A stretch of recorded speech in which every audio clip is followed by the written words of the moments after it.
This is Winnipeg Sports Talk Daily with Andrew Hustler Paterson and Michael Remis.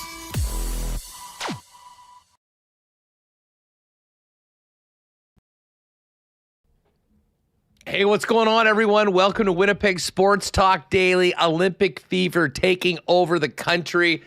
There is so much going on right now as we go live here on YouTube on Thursday afternoon. Keeping an eye on the women's gold medal hockey game on one screen and Brad Jacobs and Team Canada in the men's semifinal in curling on the other screen. This is going to be a real fun show today. It's going to serve as a little bit of a watch along for everyone that has got the game up on another screen or on a TV. I will say CBC Gem is quite the platform. I am loving it. I've got the second screen here with the hockey game, paying attention to the chat. Love all you chatters. And then on my tube right here, we've got Canada and Canada up, and 1-0 is the score of the day. Canada's up 1-0 against Norway, playing in the third end. And just before we went live, our Canadian women, who hung tight in the first period, tied 0-0, scored a shorthanded goal for first blood against the Americans. And Blair O'Neill, I don't have the sound on right now, but you can tell that rink in Milan seems to be a madhouse, and there is a lot of Canadians that are having some fun right now and a lot of pressure on Team USA. Obviously, we'll stay on top of both of these games throughout the afternoon, and at the conclusion of the game, or right near the end, our own Lyss Houde is going to jump on with us. We kind of tasked her with getting us the latest on Canada, USA, women's hockey supremacy at the Olympic Games. And speaking of, I mean, listen, this is such a huge event for women's sports in general. The PWHL is coming to Winnipeg, and Lyss is involved in an event in and around that for people that are supportive of women's hockey, as well as people for women in sports. So she'll tell us about that in the second hour of the program. Before we get to that, we are going to dive into all things Team Canada. Brandon Rewucki is going to join us. Remis and I will chop it up right away and get to how this lineup may look if Sidney Crosby's not in, when we kind of check out the Clean Line lines for Clean Line Plumbing, Heating, and Electrical. And then Weeb's World. Cabo Kenny no longer. Ken's back at work. He's been back at Jets practice this week. And Ken had a bit of a bomb of his own late last night in the Winnipeg Free Press, in that Logan Stanley and his agent speaking that they'd very much like to stay in Winnipeg, and there will be some contract discussions with the Winnipeg Jets. So we'll find out what Ken has learned. I'm sure all of you will have plenty of takes in the chat on this, the story that never goes away, or at least until the trade deadline. So all of that coming up.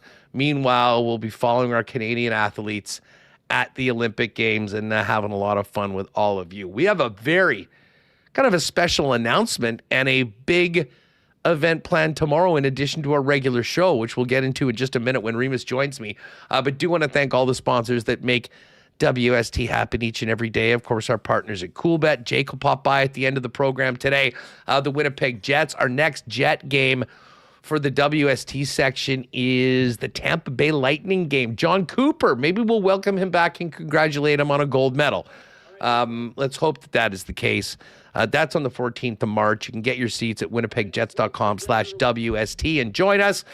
Also want to thank, of course, our friends at Princess Auto, Clean Line Plumbing, Heating, and Electrical, Chud's Powersports, Manitoba Battery, Uptown Alley, the HSC Foundation. We'll let you know about that auction, which is still on until the weekend. Rowley's Transfer, St. Patel Dental Center, Boston Pizza, Royal Sports, Little Brown Jug, the St. B Mega Millions Lottery, Aikens Lake Wilderness Lodge, and we will definitely get to a why not question of the day for Not Autocorp at Waverly and McGillivray. Another nice save there by Anne-Marie Desbiens, the Canadian net. It's still 1-0. And Remo, how about that for a nice little charge like we'd get from Manitoba Battery? But I think for everyone going into the start of this show is Canada is on the board and has the lead in the gold medal game. Yeah, if we learned anything from yesterday's game with Canada and Czechia, don't count anyone out in a one-game elimination. Anything can happen, and going into this game, we looked at the odds. We're saying Canada, massive underdog. USA coming in with a 7-game win streak, against Canada.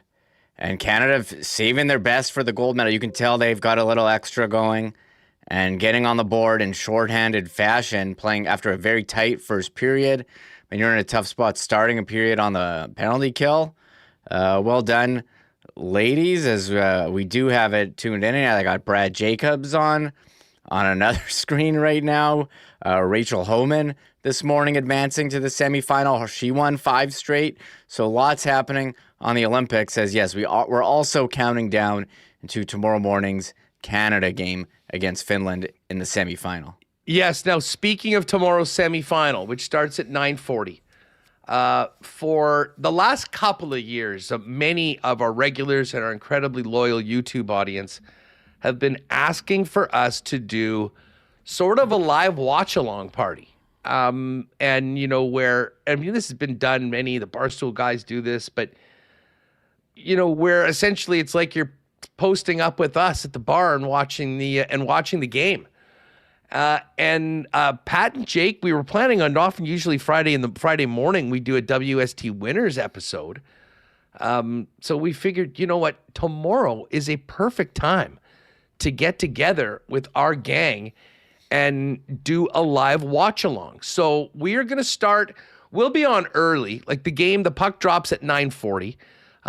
We plan to be live by 9:20 or so.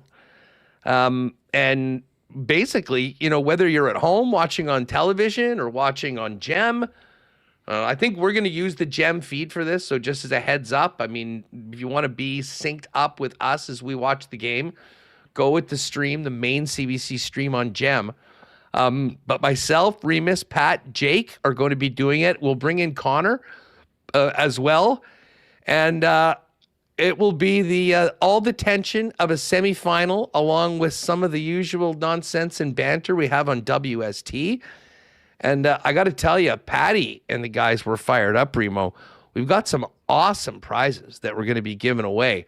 We'll have some special chances for people that have CoolBet accounts to win some free bets and some nice credits. And I just got word that for everyone, for all the Manitoba viewers of WST tomorrow for our live stream, Pat took the liberty and went and got a pair of seats for the Jets Avalanche game, first row, center ice, right behind the Winnipeg Jet bench. So everyone that joins us tomorrow, we'll have a link. You can go in and enter that. I think we'll take all the entries during the stream, and then we will give those away on the afternoon edition of Winnipeg Sports Talk. But we'll also have a chance to spin the wheel after Canada goals and some other fun things. So, Remo, I know you've put a lot of thought into this over the years, and we thought, you know what, this is literally the perfect opportunity to do it. There'll be a lot of people that'll be at the office that might not be able to get away to watch the game. So they'll be watching the stream. They can come and hang out with us. And listen, it's not going to be like a regular show where we're talking nonstop, but you'll get to see everyone's reactions, everyone's takes on the game. And I've got a lot of confidence that I think we're going to have a lot of fun tomorrow watching a big Canada win and set up the gold medal game on Sunday. Yeah, big save by Canada now as U.S. pressing here halfway through the second. And yeah, I'm almost regretting not having a camera. I've never done it, set myself up like a solo camera at my house. But if I had one yesterday for the Marner goal or the Suzuki, it's all about creating content and going on Instagram reels and all that. So maybe we can get something good, but more importantly, we can have fun chatting with everyone in the live stream tomorrow during the game. Yeah, so listen, whether you're watching at home, whether you're paying attention on the at the office, just jump on with us and join us in the morning for a little bit beforehand. We'll do a bit of a preview. We'll hit the odds, set up the contesting that we're going to be doing, and then come puck drop, hang out with us throughout the morning, right up until the end of the game. Right here on the Winnipeg Sports Talk YouTube channel. And that's going to be a YouTube only. I mean, it's not like we're going to be putting up a podcast of that afterwards. But hopefully we'll have Connor maybe clip a few funny moments from earlier on in the game. We can throw that out on social media, let a few more people know that we're doing it. But listen, the chat on Winnipeg Sports Talk for years has been something that's taken this show to a whole nother level. So why not all get together and watch the game as a group, have some fun in the chat, and cheer on Canada versus Finland tomorrow. So 9:30, get in here. We'll fire it up. Chance to win amazing tickets for that Jets-Avs game right behind the Winnipeg Jets bench. Other cool prizes from our friends at CoolBet. And most importantly, have a real sense of community as Canada goes up against Finland. And Reem, I cannot wait for tomorrow. To be honest, though, I mean, with the excitement right now between what's happening on the ice in Milan and the ice in Cortina, I'm glad that we've got a day off before, just to get over the stress of yesterday's hard stopper against the Czechs. Yeah, what a game that was. And full credit to the Czechs and Captain Radko Gudas, who really dragged that team into it. They gave Canada everything, and I mean, the physical play brought by them, scoring, the late goal going ahead. You thought it was the Czechs' game to win, but Canada had something to say about that, and you're wondering who was going to step up. They needed someone not named McDavid or Celebrini to step up and score, especially with Crosby injured. Who was it going to be? Nick Suzuki on seemingly like a nothing play where he has the puck looking to dump it in, and he just kept going, and then got it to Jarvis, got it to Taves for the point shot and in front of the net. And, I mean, you watch that play, a slow developing play, pretty incredible. And even though the overtime goal, Mitch Marner, he's looking for Celebrini. Czech defensemen know that they're looking for him. And he just said, okay, I'm going to take it to the net. And an unbelievable shot at that angle on the backhand to get it over Dostal, who had been so good. And on the other end, Jordan Binnington, just before that, stoning Šimik, stopping Necas, who was their best player, at the end of the third. I mean, what incredible drama in that game. You could watch that one again. That was I know it was only like quarterfinal, but that was a classic. And if Canada loses, I mean, imagine the conversations that we're having. One, I think about the players that were not there, especially on defense with Morrissey injured. And, we do have kind of an update on him with the Canada skate. And the other conversation, goaltending conversation, would there be one? And also, I mean, of course, the sixth man with Czechia having 6 on for the goal and how nobody knew about it. And it's still unbelievable that no one knew. Dude, that kept me up at night last night. Like, I was so, I mean, listen, we did the show afterwards and we talked all about it. I had a bunch of work to do afterwards. And I think I was literally at this workstation until about 10 last night. And I finished everything up. And I was pretty tired. And I lay down. And all I could think about was how freaking bizarre the third goal for the Czechs were, and like how in the world that happened.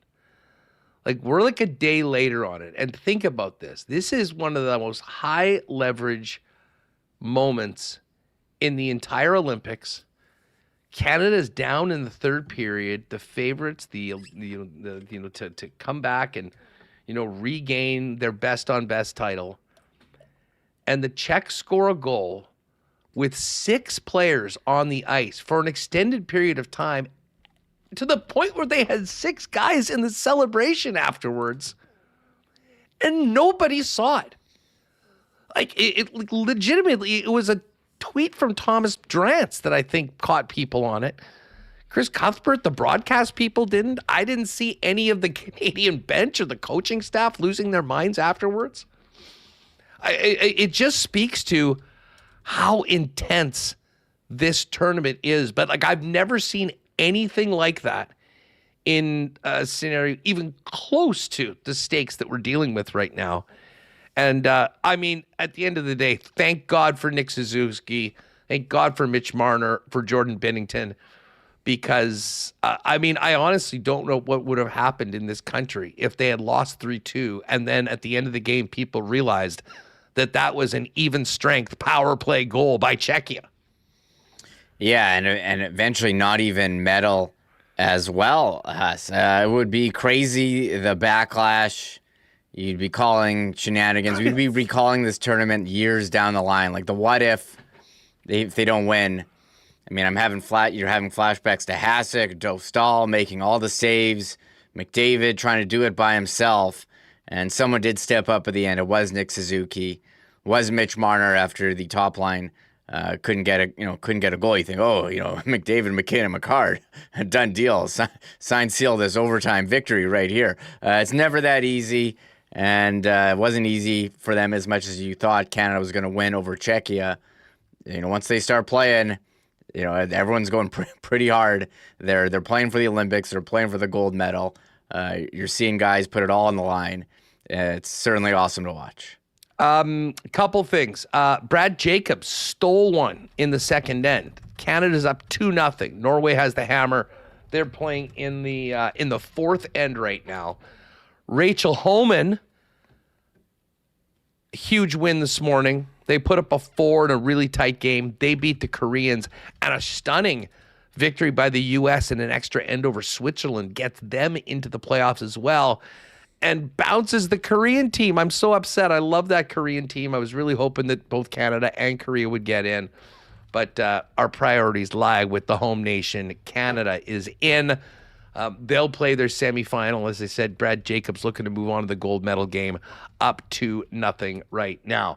It seems like Olympic fever, though, is taking over. I mean, it's been fun watching it, but now we're getting to the real nitty-gritty of these events and the big events for Canadians, curling, hockey in particular, Reem. I've been paying attention to the river trail outside my place over the past day or so. And by the way, shout out to Mother Nature. I know there was a big snowfall warning. Didn't really get us. I am fine with it. I did not want to be dealing with 20 or 25 centimeters of snow right now when we're already thinking about baseball and just getting through this next month and a half. Late last night, about 11:30, there was a dude that crushed around right to the end. I'm at the end of the trail, like by the Hugo Dock. Got to the end, started doing man makers, like just starts and stops for about 2 minutes, and then took off. Some heavy training. There was a dude in hockey skates that was, I think, trying to teach himself figure skating earlier before the show today. And so many kids out in Canada jerseys and Jets jerseys doing it. It's been great. And even your little guy getting into the Olympic fever. A pretty cool moment for you and Junior there yesterday, as you had to pick him up for work because it was getting crazy between Sweden and the U.S. after Sweden tied it up late. Yeah, we haven't even touched on that USA-Sweden. I mean, what a crazy day it was for hockey, where you had the Canada-Czechia game, Switzerland-Finland go to overtime, and then USA-Sweden, 3 games, in the medal round, all advancing to overtime and 3-on-3, and I had it on my phone, just playing through Bluetooth so I could listen, pick up my kids from school. I pick up my son. I'm watching it on my phone, picking up, and I let him watch. We don't usually let him watch TV or watch phone in the car. It used to has such a cool thing to have a TV in the car. Now your phone is, like, the kids these days don't know how good they have it. So I'm like, you know what? It's Olympics, happens once every 4 years. You can watch the game on your phone and let me know. And then when I went into overtime. I knew it was going to be over quickly, so we pulled over before picking up my daughter, and we both went into the back seat together and watched Quinn Hughes end it for Sweden. So he's getting into the Olympics, and we watched the curling this morning, getting used to knowing all the countries. It's very educational. So you get to learn countries and flags. So you get the map out. Do they know where everything is yet? Yeah. So it's been great for sure. for a family experience watching. We watch it's on all the time. Except I don't really know what to do with myself between 5 and 6 because that's when the news is on. I guess it's like the 1 hour where I can regroup. I did put on TSN yesterday. They had good coverage, but 5 and 6 and I think 10 to 11 is like the 2 hours. I'm like, well, what am I supposed to do now? There's no Olympics. I got nothing here. So I don't know, maybe like bathe if I have to. Yeah, just quick, have a shower, go take the treadmill for a minute, do what you do. You try to be productive for that bit. Now, still 1-0 right now with our Canadian women up on the United States, which would be a massive upset. We're going to get to the latest with Team Canada. We can just tell you that, we'll play this clip. Why don't you cue up that first one, Cooper on Crosby. The big question is the status of Sid the Kid. The good news is that he has not been ruled out for the tournament. This is what John Cooper had to say on the Canadian captain earlier today at practice. There's a chance. I'm not ruling out anything. We got the best of the best looking after him. So players, when you're putting this team together, that in case somebody like Sid goes down, who can step in? And we feel like we have that. And, last night threw Suzuki in there, and, he did a hell of a job and obviously scored a huge goal for us. Cooper of the Canadian team's head coach. Remo, if you can, let's pull up the lines as we know them right now that include Crosby. Obviously, he's a question mark for tomorrow. All the lines on WST throughout Jet season and now through the Olympics, brought to you by Clean Line Plumbing, Heating, and Electrical. Your one-stop shop for the best in residential and commercial plumbing, heating, and electrical, an official sponsor of the Winnipeg Jets, and the official plumbing service of the Winnipeg Jets. 24-hour service available for our friends at Clean Line. Write the number down. They've got your back 24/7. It is 204-510-501-2001. So, Reem, we're looking at the top line of Celebrini, McDavid, Wilson.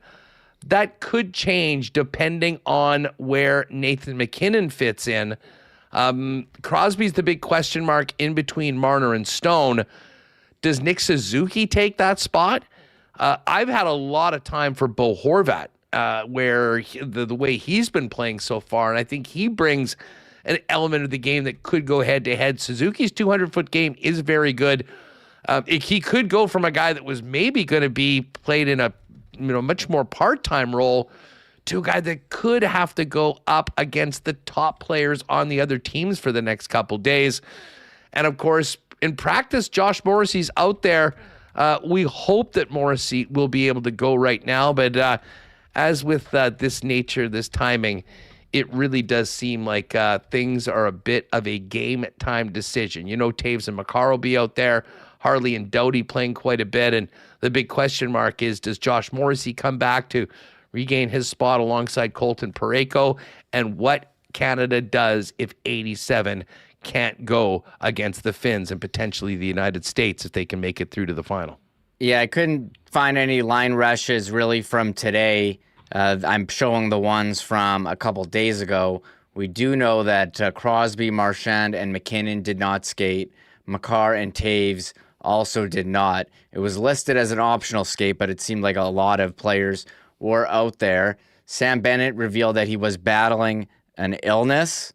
We thought maybe he was banged up, which led to him not playing. And if Crosby can't go, he would be the guy. And they needed someone to step in at center, and he had a big game for them in the Four Nations final. He's the Conn Smythe Trophy winner. He's certainly a capable guy of going in and making an impact. I thought their mobility and puck moving on Diaz, taking a hit without Morrissey, he'd be a huge boost if he could play.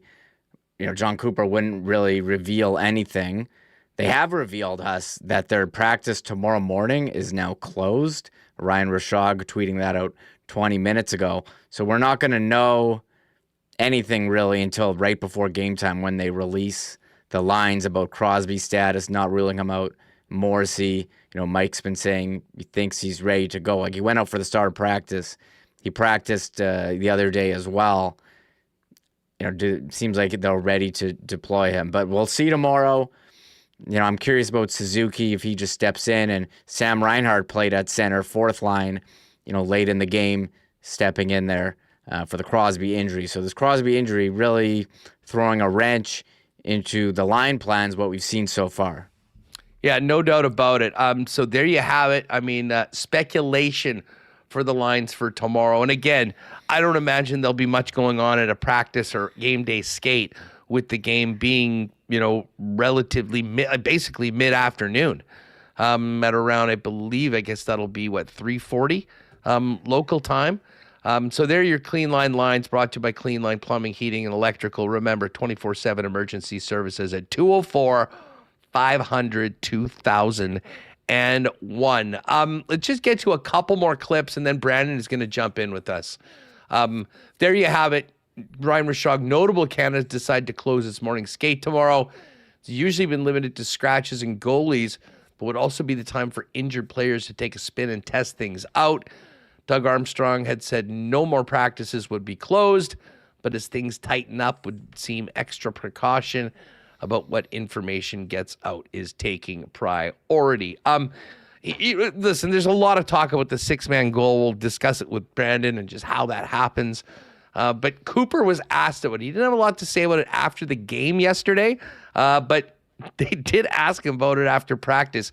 Here's John Cooper on the bizarre third goal by the Czechs yesterday that seemed to slip past a lot of people. Yeah, that was, I think, because of the enormity of the situation, because Harley had a chance it was going in, and all of a sudden it's blocked, and now you're looking at a chance go the other way. It probably took a lot of people mind off, okay, how many people are actually on the ice? Because I'm telling you, I've been on the bench, feels like a long time now, and somebody sees it. Somebody usually says it out. The players are more aware than everybody else, and I didn't even hear anybody say it. So it was just one of those unique situations that snuck by everybody with their eyes wide open.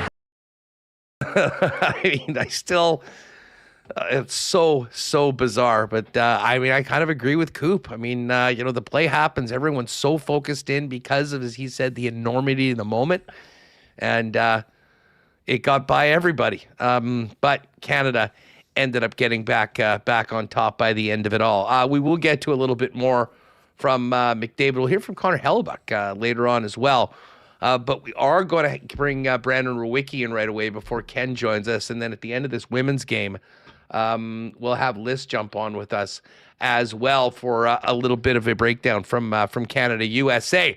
But gang, folks, if you haven't already, would love for you to head on over to the website for the HSC Gala and the online auction and get a bid in to join me at beautiful Aikens Lake in support of the Health Sciences Center Foundation. The big gala is Saturday night when the auction closes. And right now you can go to Givergy, givergy.ca/Savor2026 and get a bid on a 3-day, 3-night fishing adventure with yours truly as your host at the world-class Aikens Lake Wilderness Lodge. I can guarantee you it is the highlight of my year every year getting out to Aikens. We had so much fun doing this last year with our winner.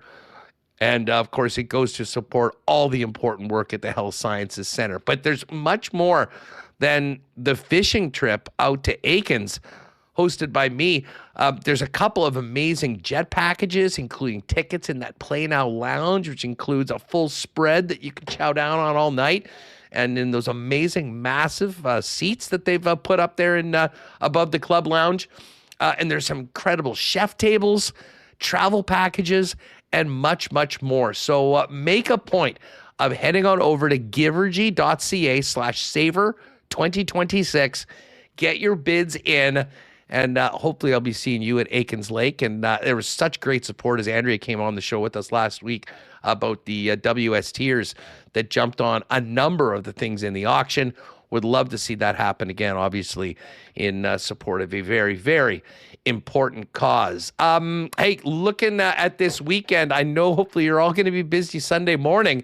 You're looking for a great spot to get out with friends, family, and have some fun. Head on down to Uptown Alley, Winnipeg's #1 spot for family fun, birthday parties, group outings, and more. I was talking to our buddy Schnitzy. He's going to be heading there with his gang on the weekend.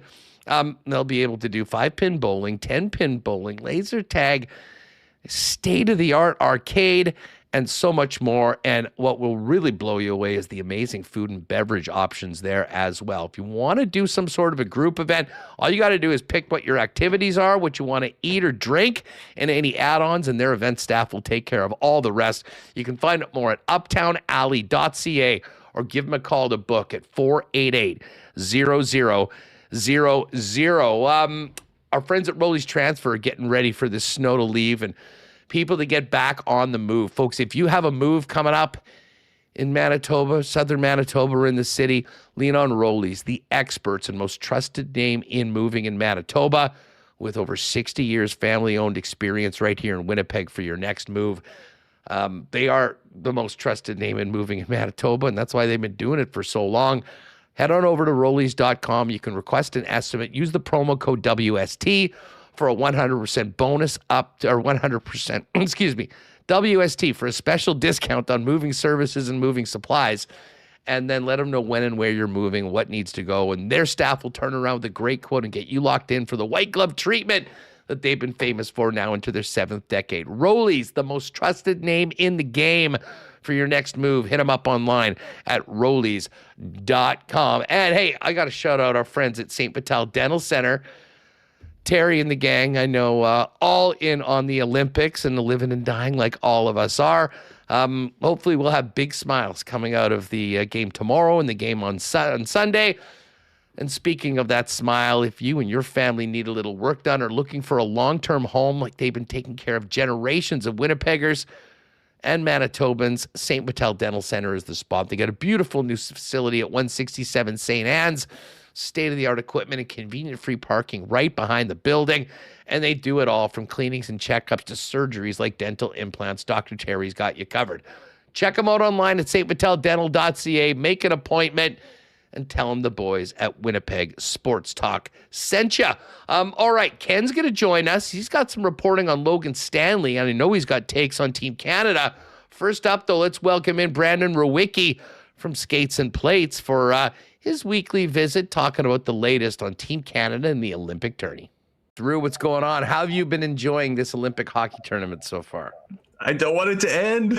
It's like it took forever to get here, and it ends in a flash. So let's hope the semis and the final have the same drama and excitement that the quarterfinals did, because that was, I mean, I don't know, man. That was one of the best days of hockey in 10 plus years, probably, if not more. Listen, I don't think it's a stretch to say ever. I mean, realistically, 4 games, best on best, top 8 teams remaining in the tournament, a full day of games, and 3 of them went to overtime. I mean, dude, the tension of that Canada-Czech game yesterday, I mean, I think we all know how much it means to the average hockey fan. We certainly know how much it means to the players. We found that out very quickly at the Four Nations last year. Like, it simply doesn't get any better than this. And, like, yesterday will be a day that we'll remember. And, again, it's the quarterfinals. You know, long down the road, we'll think of the gold medal game. Hopefully Canada's in it. We'll think of the semis and the big, impactful games that Canada's been in.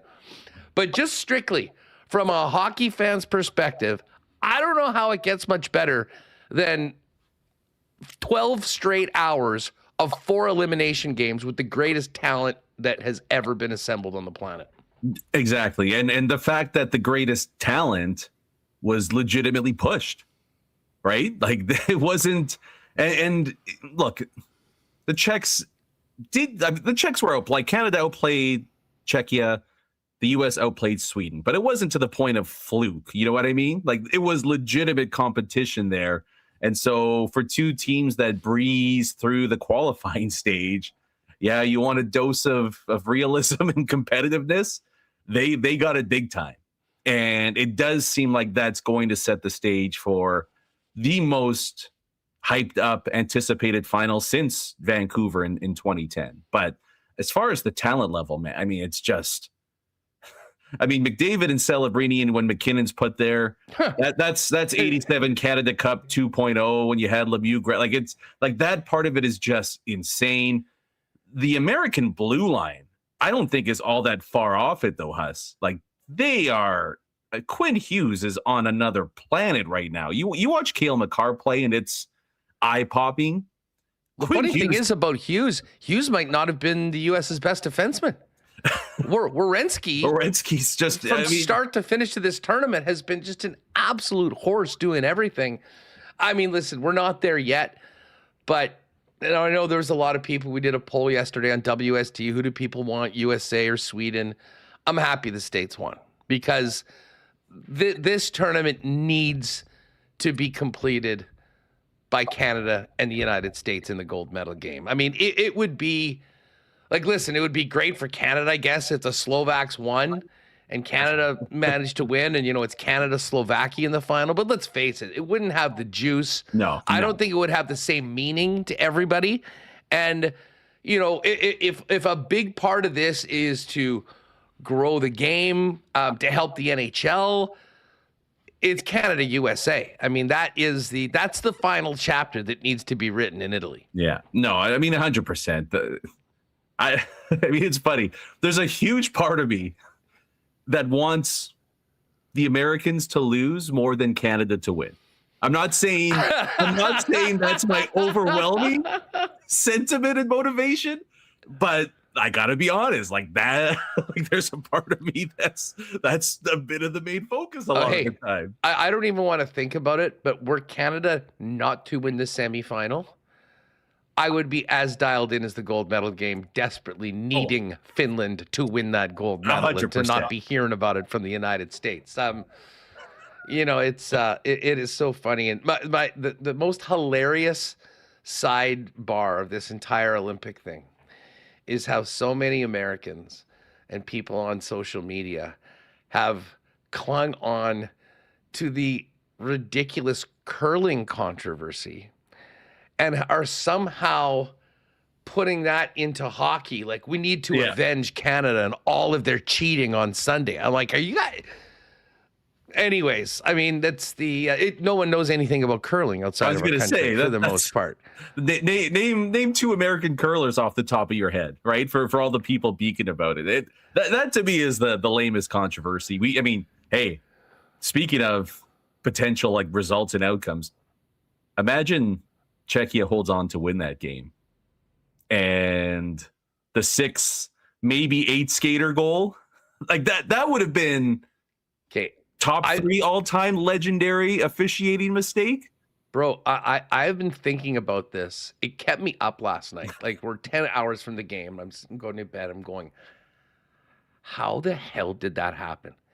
Like, I still, like, I have no answers for it. You have a packed building. You have more eyeballs on this game than any. I mean, this is the focus. I mean, Canada is the number 1 seed. Everyone's watching to see what happens. And a go-ahead goal is scored in the Olympic quarterfinal with 6 guys on the ice, 6 guys celebrating afterwards, and nobody freaking saw it. It was literally a Thomas Drance tweet after the game. Yeah. Like, Cuthbert never saw it.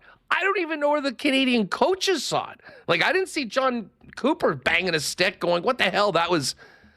And like, I don't know what it is. Is it just people are so locked in and so intense? I mean, they are watching these games on a different level than they watch where you don't have that. It's just on the puck. Is it going in? Because the pressure and the intensity is so ramped up. I still cannot believe that happened. It's it's just a shocking dereliction of duty by the officials. I mean, people, I was kind of blown away how many people were like, how does the Canadian bench not see this? How do they... It's the official's job. Like, that's literally, they have 4 guys on the ice. Specifically, one of those linesmen, one of the 4, one of their main duties once the puck is in zone is to count to 5. And if it goes above 5, it's a penalty, right? Like, I'm not going to blame anybody else on this other than that officiating crew. You cannot have a colossal miss like that. It is The good thing is it's not going to happen now because I guarantee you every official is going to be constantly doing jersey checks. But man, oh man, that would have been, I mean, I think of the Saints pass interference against the Rams in the conference final. Like, it would have been up there with just a legendary all-time officiating screw job if the Czechs did go on to win that hockey game.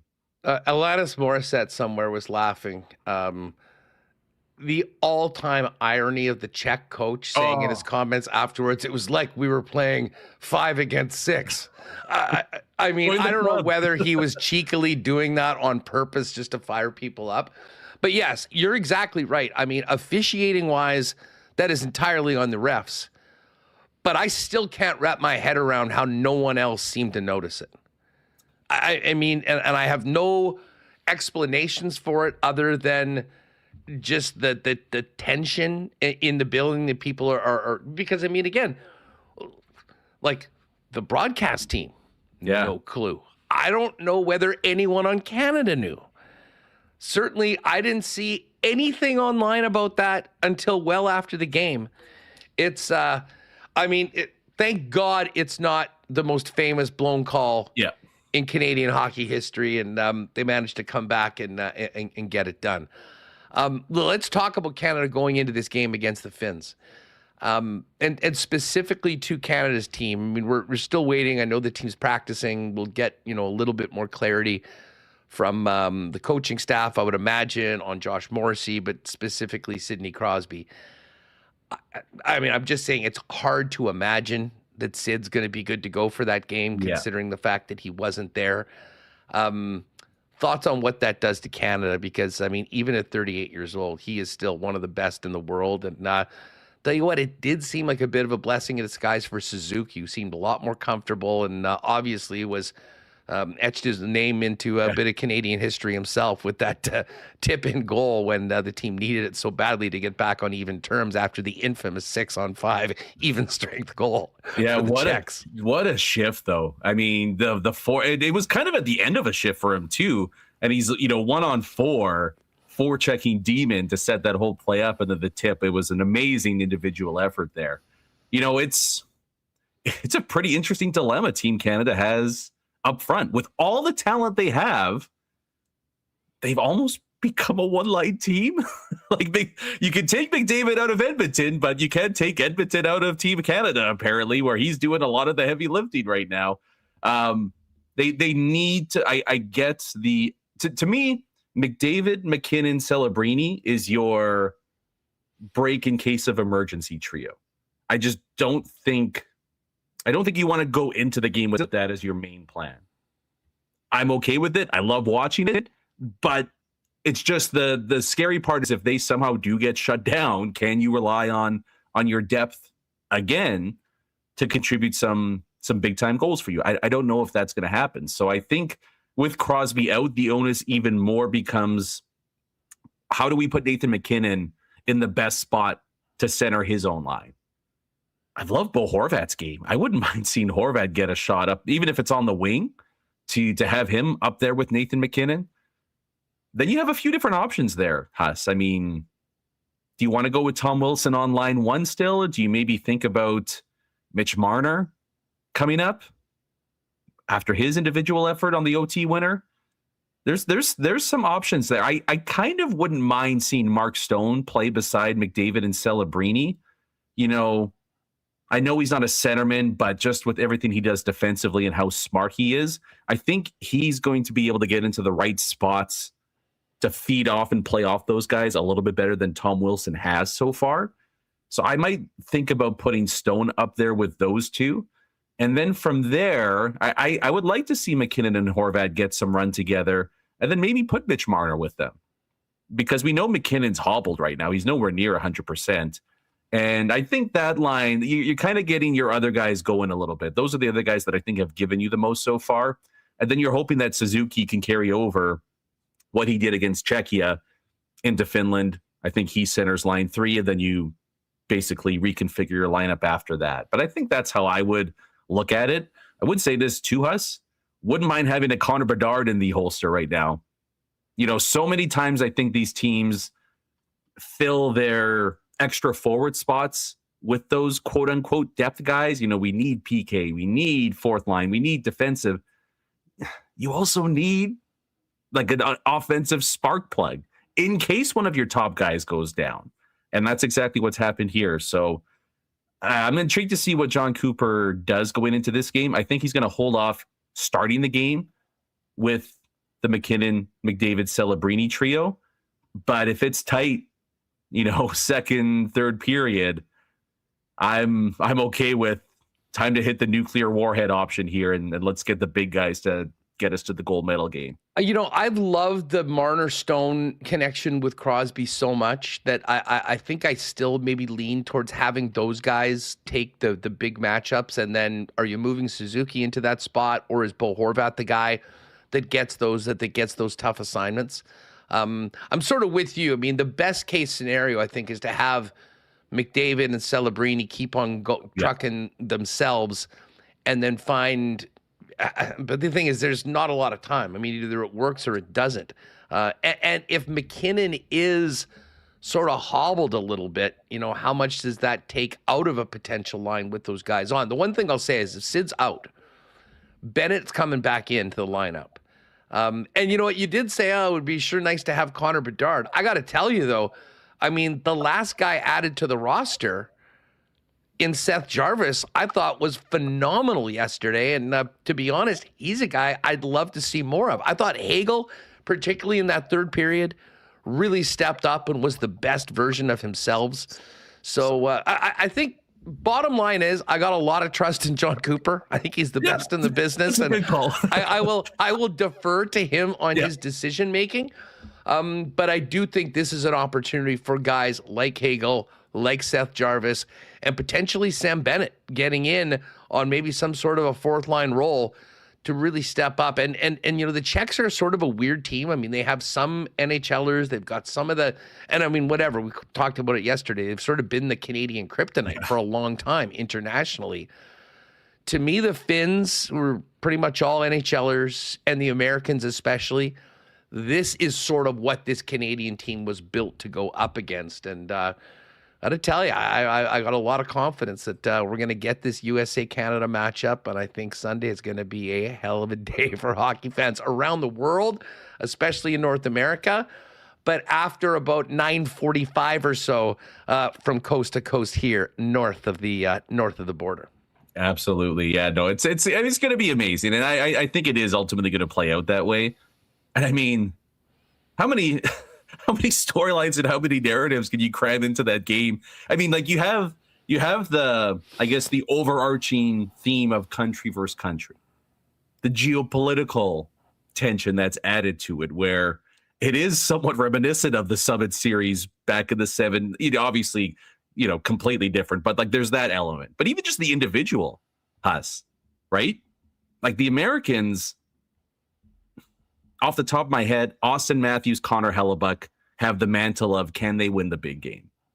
Or they haven't so far. Is it fatal flaw or is it team oriented, right? Like there's that part on those guys. McDavid is chasing the signature big, I know the Four Nations, right? But he's not in that mold, I think, as much because he would have Conn Smythe Trophy. You know, you could take a little bit off of his plate, but you have that side of it as well. I mean, Binnington's redemption arc is, I don't know what to make of it. The guy just makes big saves. He doesn't make them early on in the game, but he sure as hell does when the chips are down. Like it's just so fascinating. All the different talking points around these two teams. And that doesn't even take into account what happens when they hit the ice. So it's, the NHL really needs to, I didn't like the way they handled the marketing and trying to build off the rush that was the Four Nations. I think they dropped the ball big time on that. There's another opportunity here where this is the only storyline. And with the NBA in complete free fall, interest-wise, this is the opportunity to capture the attention of an entire continent and potentially reposition yourself as not just a big four or a big five, but can we be number three in the grand scheme of things, especially down south? You know what? And again, they don't have any choice over this. History has always said that the men's hockey gold medal game is on the day of the closing ceremonies.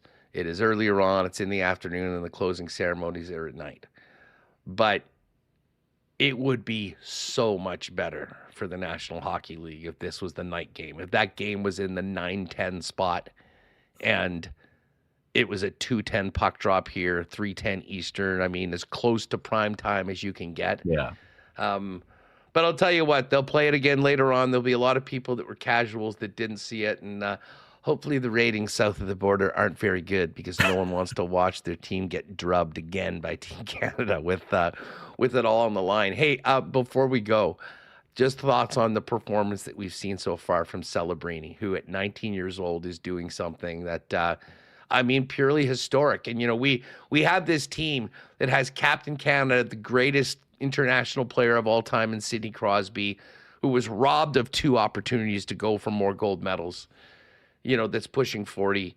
You then have this next generations, if we're talking in 10 years, the player in Connor McDavid, who has tied the all-time record. I mean, is driving this team right now and, will certainly end up, barring Celebrini getting 3 more points than the rest of the tournament, as the all-time greatest single Olympics scoring-wise. And then a 19-year-old who is leading the tournament in goals. He's only 2 points behind McDavid. It's and I don't know why this is, but he came into the NHL as, he's going to be the number 1 pick, but there wasn't even close to the fanfare of McDavid or even Bedard. And he's not yet 20 years old and is a sophomore in the NHL and is now a top 5 player in the world. The only reason we're not calling him the 3rd best player on the planet is because he's 19 and people don't want to jump the gun yet. But we all watch the games. If you watched and didn't know age, anything, you'd be like, the Celebrini and this McDavid, they must be toe to toe for MVP every single year. We just have to, I don't know how much more evidence we need. To me, he's the 3rd best forward on the planet. And he's getting pretty close to number 2. It is a remarkable meteoric rise because you're bang on. There is a little bit of, I think, revisionist history, but that's exactly what it was. He's going to be the 1st overall pick. He's not a Connor Bedard though. And he had I would say a great season in college, but it wasn't necessarily transformational. It wasn't I don't even think he had the same hype as a Jack Eichel. Maybe the last top pick that was dominating college hockey. And it's just the second he stepped on the NHL ice, he's been a top 10 level forward. The second he stepped on the ice, myself included and everybody else didn't want to make that claim because he's just so young. And it's hard for your brain to wrap your mind around the fact that he is at that level, but it is just indisputable. He is the next one. Bedard's amazing too, don't get me wrong, but this kid he's the torchbearer for any young kid coming into the NHL. I don't know how teams or coaching staffs don't just play his highlight reel on repeat and say, do you want it bad enough? Because this guy does, right? Model your game after this guy and the world's your oyster. He is so unbelievably remarkable. He's inspirational too as a 19. It's just you can't throw enough superlatives on this kid, and he's earned his spot as of right now with a hobbled Nathan McKinnon. He's the 2nd best player on this Canada team, and they need him to maintain his level if they want to win a gold medal. And my favorite part of Celebrini, Huss, and it's why I don't have as much angst as a lot of other people do. He could have played in the World Junior Tournament this year.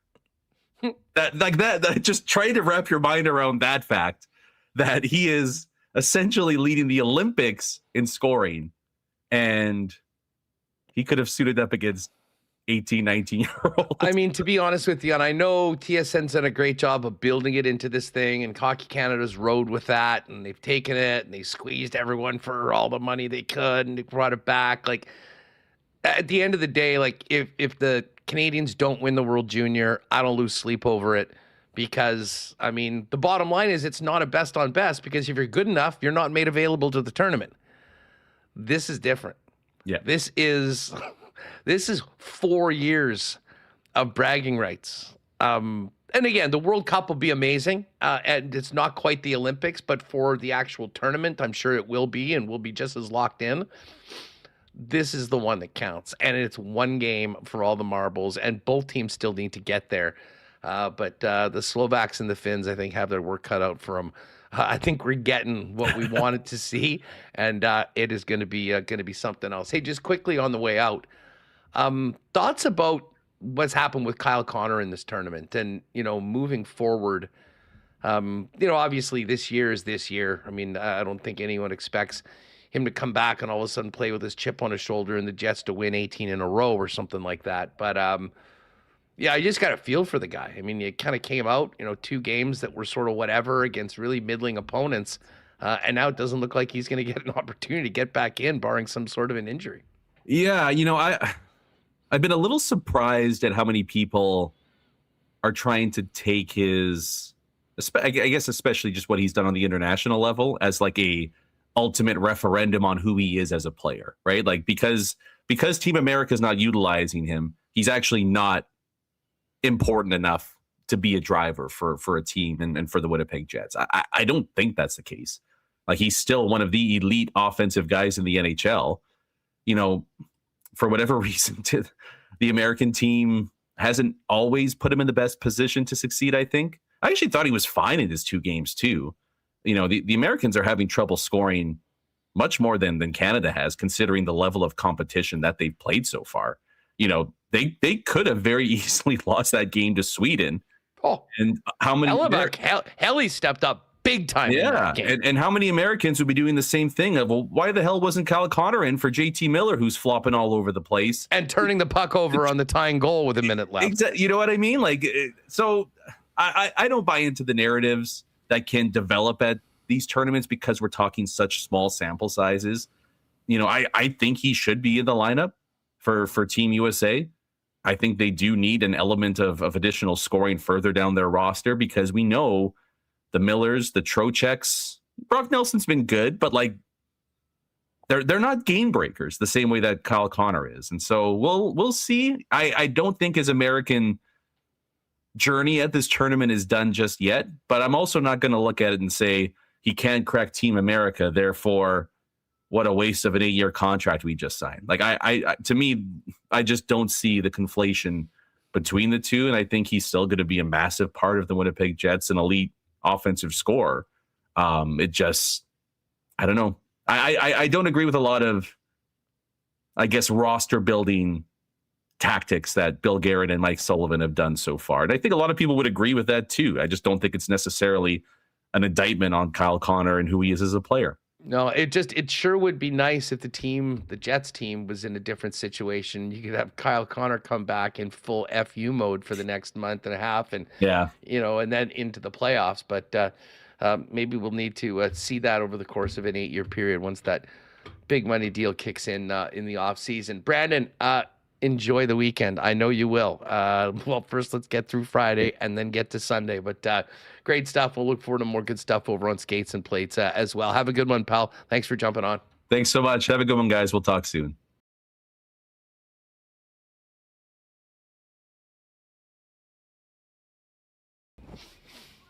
All right. Great stuff with Rewucki. Ken will join us in just a couple of minutes. Tense times in Milan, Canada, holding on 1-0. We were at the first TV timeout, 13:58 left in the women's game. Hey, want to thank our friends at Princess Auto for their great support of WST. Had a great conversation with Zach Caleros earlier this week. If you missed it, we've just put it out on the socials, and it's up on the YouTube channel as well. Check that out. Counting down the days to get into Princess Auto Stadium for Blue Bomber football this year. We'll have much more on the Bombers and our Princess Auto Bomber reports throughout the off-season heading into the year. Of course, Princess Auto, proud sponsors of the Blue and Gold, their home, Princess Auto Stadium, and Winnipeg Sports Talk. 3 locations in Manitoba where you'll find the best deals on the most unique assortment of tools and equipment around. everything you need to complete the projects on your list or start something new waiting for you at Princess Auto. Pop by and see them, Panet Road, Portage Avenue, West Brandon, or shop online 24/7, 365 at princessauto.com. Our friends at Manitoba Battery are ready for the rest of winter. And speaking of spring and summer, I mean, all that fun stuff from Chud's Powersports, the boats, the sleds, the RVs, Donnie and the gang have you covered. But if you're worried about your battery getting you through the winter, pop by for a free battery testing on either Logan Avenue or Dovercourt Drive. And if you need a new one, you're getting the best price in town, period. As Donnie always says, stop wasting time and money at the big box stores when you can shop local and get the best deal in town on whatever your battery needs are. Pop by and see them at one of their 2 Winnipeg locations, or shop online today at manitobabattery.com. They will deliver anywhere inside the perimeter of the city of Winnipeg. And just before we get to that Chud's Powersports Power Poll, shout out to our friends over at Aikens Lake Wilderness Lodge. Mention the auction is still going on up until the weekend for the HSC Foundation. You can check that out, givergy.ca/savor2026. But if you're thinking about maybe a great couples fishing trip with your significant other, maybe a corporate outing, it's filling up. They're over 75% booked for the 2026 fishing season. So get over to Aikens Lake, find out more information, and get that booking in and get locked in for 3 of the best days of the entire year at Paradise in Aikens Lake. AikensLake.com for more on that. All right, let's get over and bang out a little Chud's Powersports Power Poll. Looking forward to getting out to Chud's. I think we're going to go out there on the 19th of March when the Jets are doing their town takeover out in Gimli. We'll look forward to catching up with the Derminator and the great people at Chud's. But quick note, just before we get to the Power Poll, yesterday was the start of the Polaris 2027 Snow Check program. It's for pre-ordering the new snowmobile models for next year. If they're pre-ordered, you get the best deal of the year on the new models, plus an extra 2-year warranty for a total of 3 years instead of the normal 1 year. $250 in free accessories, and the golden ticket, which will give them $1,000 off the 2028 Snow Check if they want to trade up to 2027. It runs now until March 13th. Heading's over on the website right now if you go to chudspowersports.com. So if you're thinking about a new sled for next year, right now is the time to get in the Polaris 2027 Snow Check. More information right now at chudspowersports.com. All right, before Ken joins us, I figured this is a perfect time for our power poll this weekend to be the most hateable members of Team USA for the men's Olympic hockey tournament. There were plenty of contenders for this one, Reem, and we had to nail it down to just 5. If we've got that up, we will bring it up. I will tell you that it started off. Now, Matt Boldy is not necessarily an extremely hateable guy. Really good player. But the fact of the matter is that he's on the Minnesota Wild, so he gets the Wild bump in the hateable category.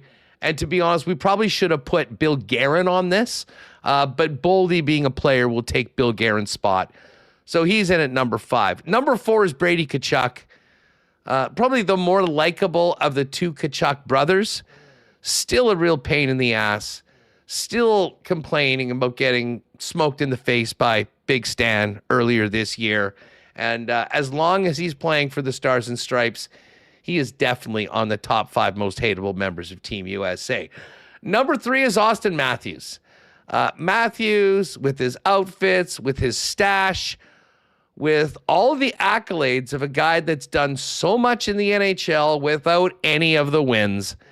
We're putting Austin Matthews, not to mention the TML stench, if you will. All of his time with the Leafs certainly cranks his level up of hateability.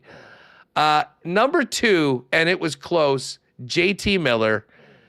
The guy, he ruined the Canucks last year. the trade has exploded on the Rangers. Many would say he probably shouldn't be on the team. I love the fact that he committed the turnover in his own end with a minute left that led to Sweden's tying goal.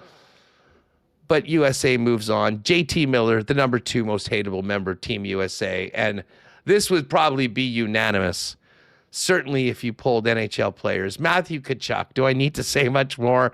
Matthew Tkachuk, number 1 with a bullet on the most hateable members of Team USA. I know many of you wanted them to lose yesterday or tomorrow. I don't.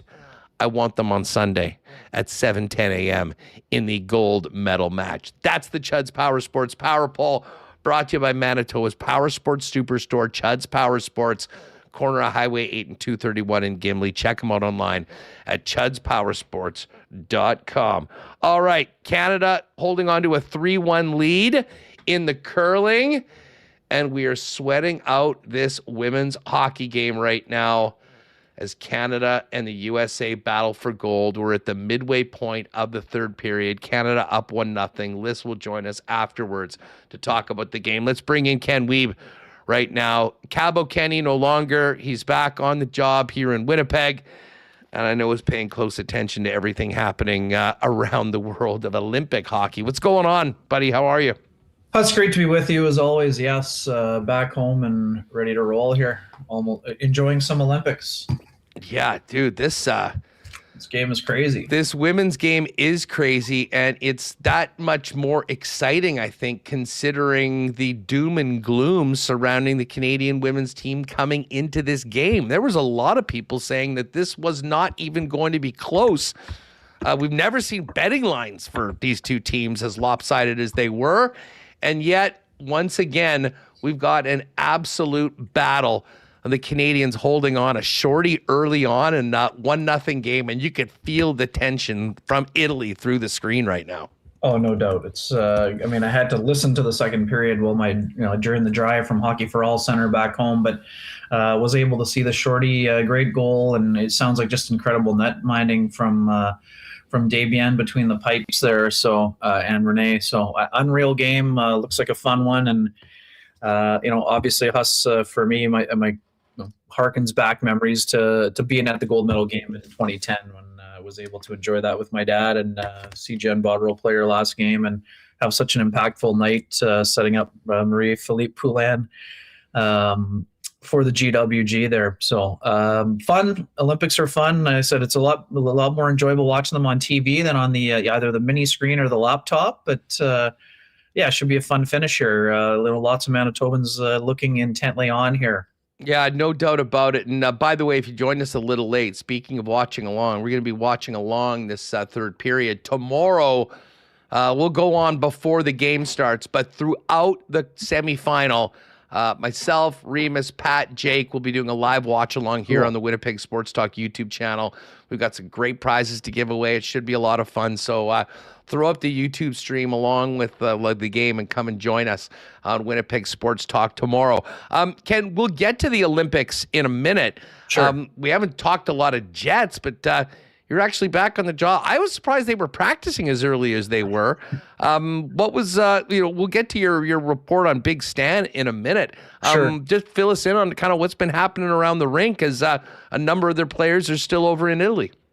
Yeah, it's interesting, Huss, right? It's like when the All-Star break happens and, I guess the last few years has only been a player or two. So with 4 players being gone, it, caused a bit of an uproar early in the week with some recalls and people jumping to conclusions. And all of a sudden you start doing the math and you're like, 4 guys were recalled and 4 people are missing. So, but it's also that time of the year where you kind of wonder if the moves mean anything else. But for right now, you just don't want to have players, they had a nice break, but you don't want to have, a 2-week break without practicing. And yes, some important players are still missing, obviously, but I do think it's important for teams around the league to be trying to get up to speed. We know the importance for teams like the Jets and various other teams that are, trying to keep hope alive and get back into those playoff races. So the only thing that we don't know is exactly what the plan is for the Olympians. Scott Arniel mentioning today that he's planning to talk to Nino Niederreiter. He wanted to give him a little bit more time to sort of decompress after his Olympic experience in terms of, he's going to get a few more days off, but in terms of the travel planning and all that stuff, it's sort of still a work in progress. Some of that will be determined by, Huss, if you mentioned, the dream scenario for many is Canada USA. So if they're both playing on Sunday, then there's a Monday travel day, and then you kind of wonder maybe those players will go directly to Vancouver and meet the team there. But it's sort of a few balls still in the air, but certainly some things to glean. Mark Scheifele working with Gabe Vilardi sort of gives you a little bit of a hint. Maybe they might be getting back together, coming out of the break, playing on the same line, maybe loading back up with Kyle Connor again. Not for certain, but you would expect that if Vilardi's going to be with Adam Lowry, as he was at various points going into the break, that those guys would be together on a line. But it's been interesting to see. Players, we know they've been enjoying. They enjoyed the break. A lot of them were able to get away, get some sunshine in.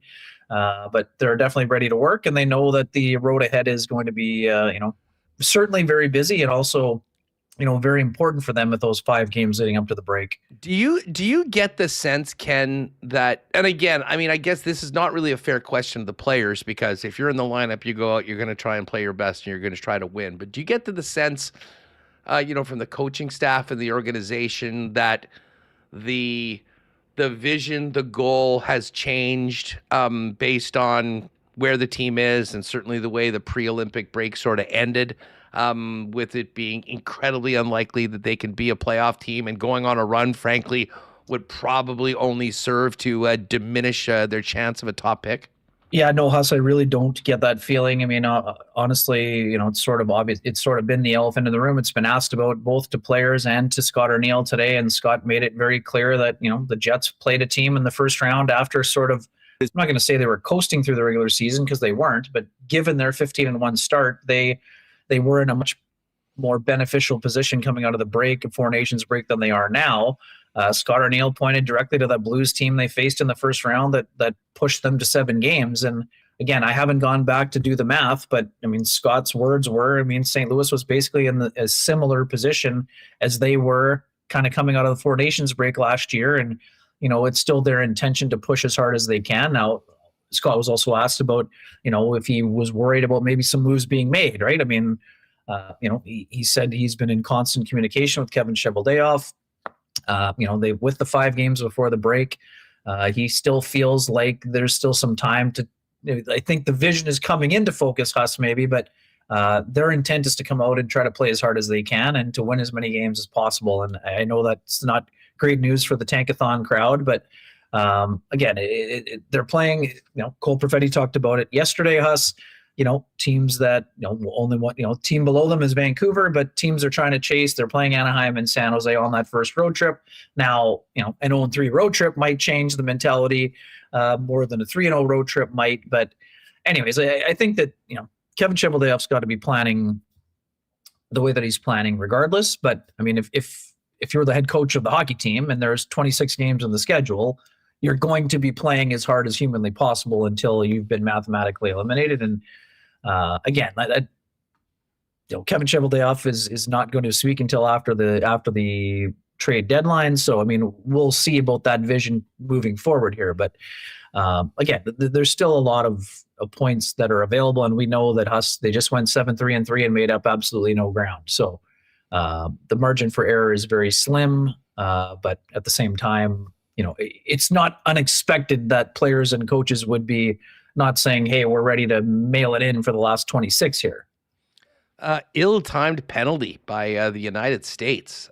Canada's going to get a power play. I'm not sure whether this is a 2-minute or it seemed like she got run right into the end boards, and Ambrose is still down for Canada. So we will keep one eye on that and the other one on the prize. And listen, to your point, Ken, you're right. I'm not expecting anything from the players or the coach different. Hey, they've got a job to do. They're hired to go out and try and win games.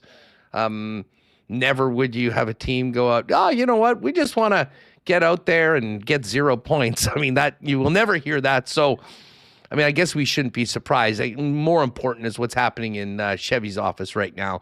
And of course, they've got 5 games. They have a incredibly low chance of making the playoffs right now by any measure.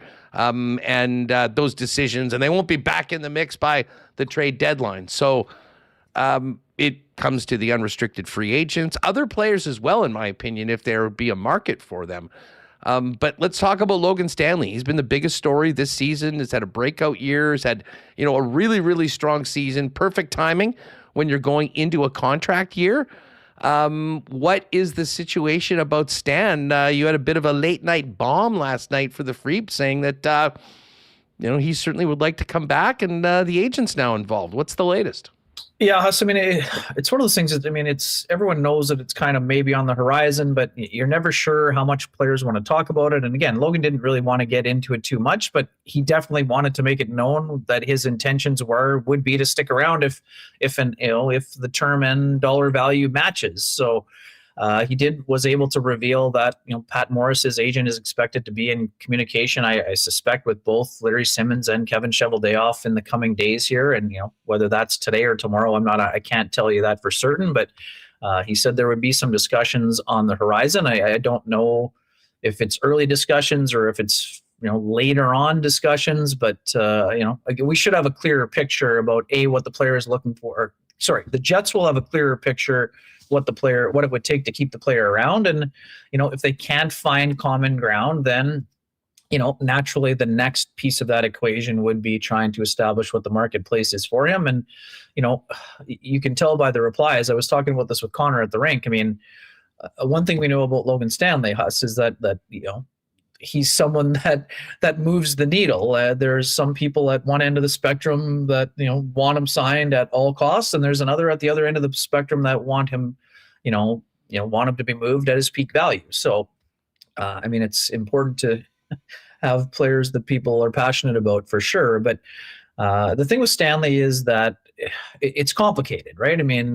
We know the shooting percentage is through the roof, but there's also parts of the game that are improving. And I know some folks want to talk about sunk cost fallacy and all those things, but the issue is more, Huss, is this the player he's trending towards being? And that doesn't mean he has to be a 12-goal player every year. No one's expecting that necessarily. But if he can be a 5 or 6 goal player and, clean up the defensive end a little bit more and, continue to improve as a penalty killer because of his long stick and ability to clear the front of the net, well, then yes, for everyone who's saying, yes, trade him, it's obvious. But the moment you trade Logan Stanley is the moment you're looking for a player with size to add to the defense core that does not have a lot of size. So it's an interesting debate, obviously. And again, this isn't saying, pay him $6 million and, just whatever, but it's more complicated than just saying, oh, he's at the peak of his value, trade him.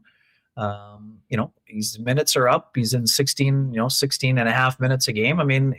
People are saying it's easy to replace a replacement level third pairing defenseman, but an undersized defense core will be looking for size the moment that Logan Stanley is potentially on the move as well. So I think it'll be interesting to see what happens. But what we know, Huss, is that as a player making $1.25 million in terms of a cap hit and AAV, any team that's a contender and is interested in adding size would be able to accept the cap hit. Now, what the market ends up being, whether it's a high second or maybe it's whether it's a prospect rather than a draft pick, that remains to be seen until we get a little bit closer to the deadline. But yeah, it's the storyline that people are going to be watching, most closely. And I know, Huss, you and I have talked about Jonathan Toews, what the willingness to move on would be.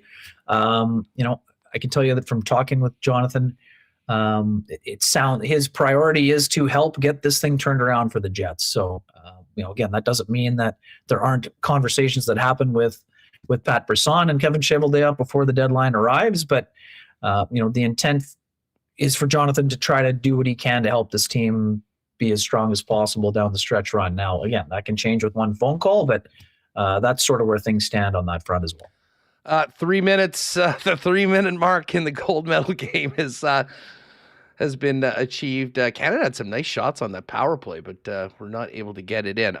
Ken, where are you at on the potential of some of the other players that are not free agents being moved? Yeah, I mean that's the part it's toughest to get to the bottom of, right? I mean, we know there are players that would be of interest to other teams, I would imagine.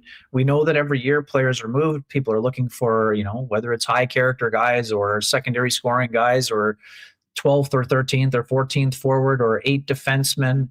You know, but how deep the Jets want to cut on the roster, I mean, that will be interesting to see how deep the cut, how deep they're going in terms of the trades. And the other part of this equation, the Moose are having a really good year, and there are players that they would like to give some looks to, I'm sure. But when it comes to moving on, I mean, he didn't say him by name, but I mean, the people naturally are speculating about, Vladislav Nemestikov, Niederreiter.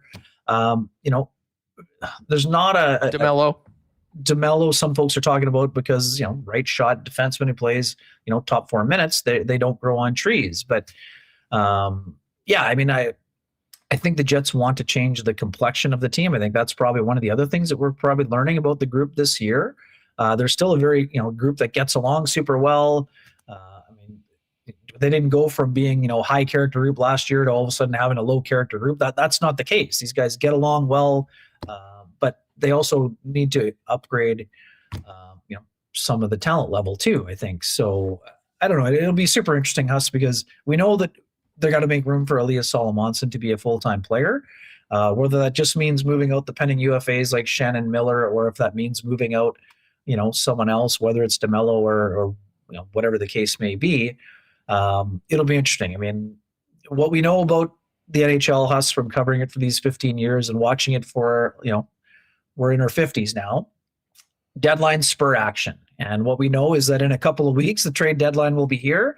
And every team that feels they're in the race, whether you're first overall or 20th overall trying to get to 16th, you want to upgrade your team. Now, what we're also learning, Huss, especially at the Olympics, and again, I'm just going to use Celebrini as an example, a lot of teams know that young players can make a quicker impact. So maybe they're not going to be as loose with moving the first round draft picks, and maybe some of that extends to the second round picks. So I expect the Jets to be trying to recoup some draft capital, Huss. I mean, I don't know. Like I said, we were trying to speculate last week already whether that number is going to be, 4 or 8 or whatever the number is, but it'll be interesting to see. And I think, let's just put it this way. I know I've gone around the block here with it, but if the Jets get an offer that is appealing to them both in the present and the future, I think that a lot of those things would be on the table outside of the core group of players. I mean, I think that's got to be the way that they approach it. But again, I don't think that they're, actively seeking to move a bunch of those guys that have, more years left on their deal. But Huss, I mean, to your point, if those players only have 1 year left after this, I mean, and if you can, you try to maximize the value by saying to your, trade partner that you get 2 playoff runs with this player instead of 1. I mean, that obviously makes sense on some fronts too. And I think it'll be interesting to see like teams like Buffalo, Huss, teams like Montreal, teams that have kind of got a bunch of draft capital over the years, are they willing to move maybe one of those second round picks that's a higher draft pick? I mean, that to me would make a lot of sense. I mean, the Jets would like to get a second rounder. Of course, they'd like to add another first rounder at least if they could. But if they can't get another first rounder, they'd like to, have a couple swings in the second round after not having any of those picks for this year or next year's draft. All right. Well, it is never going to be easy. Hillary Knight with the net empty. With the net empty, it's 1-1 right now. The U.S. has a jump, and there is 90 seconds left in the game. We'll have Lyss jump on hopefully right at the end of the third to get a little bit of thoughts on this game so far, and we could very well be getting ready for overtime in the gold medal game. Ken Weeb's with us from the Winnipeg Free Press. Just actually saw Winnipeg Schuyler Park in the speaking of Olympians in the building there cheering on Team Canada to gold, just getting to the last minute of the game. Ken, listen, just quick one for you, and this goes back to Stanley. If he gets the contract that is just even market value, even if he takes a little bit of a team-friendly deal compared to some of the numbers we've heard thrown out, can the Jets afford that for a third-pairing defenseman? Well, I think that with a rising cap, you can afford, whether I don't know that number is 4 or 5, whatever it ends up being. Maybe it's in the middle of that number, Huss. I don't see a $4 million deal or a $5 million deal being something that can be super debilitating, Huss. And again, I think that the thing with Stanley is you're not seeing his minutes sheltered the way that they used to be. Like, this isn't an 11-minute-a-game guy. And even for the folks who say he's only a third-pairing person, that can maybe play up when there's injuries. I mean, he's averaging 16 minutes a game, Huss. I mean, this is not a guy that you're playing 8 minutes a night and paying up to $5 million for. I think a big part of that was, though, that Dylan Sandberg was gone for so long of the season. I mean, like, as long as Morrissey and Sandberg here, it doesn't. I guess that I'm not saying on the right side though, Huss. That other part when Pionk was out. I mean, I think that what I'm trying to say is that I think his role is emerging. Again, I'm not saying he's knocking someone out of the top 4, but I am saying that I think that you can lean on him more than just a typical third pairing guy that is interchangeable here. But again, and this is a team that has paid fourth line guys $4 million before. I mean, when Matthew Perreault was here, he was on the fourth line, but again, he played in the second power play. So the fact that Stanley is evolving as a penalty killer, maybe he's more of a number 5 than a number 6. I think if you're tracking that way, then you can afford it. But again, you're always got to watch the bottom line for sure. And like I said, you're not going out and saying it's 5.5 or something like that. So, but again, the value. What I'm thinking here is more.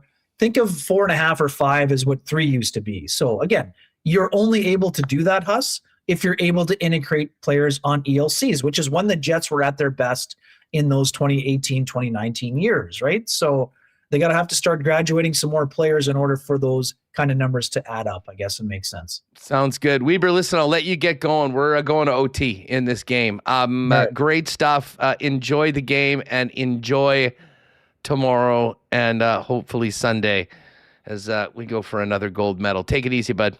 Have a great day here. Enjoy the overtime. Cheers. You too. Thanks so much. All right, there's Weber.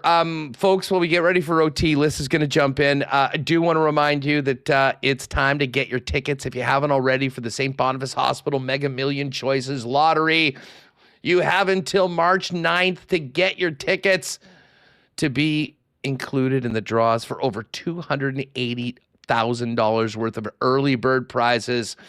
2 winners of incredible selection of amazing trucks, well over $100,000, and $20,000 or $100,000 travel voucher plus $20,000 cash, or $100K tax free. That's 2 prizes. And then another 25 winners of the Apple iPhone 17 or Samsung Galaxy S25 or $1,000 cash. And then grand prize, one of 5 $1.5 million dream homes or $1.25 million cash tax-free. Go to stbmegamillionchoices.ca to grab your tickets, stbmegamillionchoices.ca, or pop by your local Red River Co-op or London Drugs location to pick those up. Just got a message from my pal Andrew over at Boston Pizza. The BPs are rocking today for the women's gold medal game. All BPs open at 9:30 tomorrow morning. If you want to get together with your gang to watch it, and they'll be open at 7 a.m. on Sunday to get packed for the game. They're also doing that at the Selkirk, Steinbach, and Morden stores. So go and book a table, get your gang together, and get together for what should be an absolutely incredible weekend of Olympic hockey. And don't forget, pop by Royal Sports right now. The jerseys are out, hats, hoodies, t-shirts. Check out their at Royal Sports Winnipeg on Instagram. Tons of examples of the incredible Canadian Olympic merch. Get it today. So you got it for the semi tomorrow. And then, of course, the gold medal game coming up on Saturday. Royal Sports, your Olympic headquarters, 750 Pembina Highway. All right, Lyss is ready to go as we get ready for overtime. Quickly, though, a big cheers to our friends at Winnipeg's favorite local brewery, Little Brown Jug. You train day in and day out, learning new techniques, approaching new concepts, and living out the thrill of achieving your goals. Building a craft beer is no different. While you spend your hours on the ice, we spend ours here, brewing our trademark beer. Again, and again. Here's to pushing the status quo and challenging ourselves to build something memorable. 1919 by Little Brown Jug.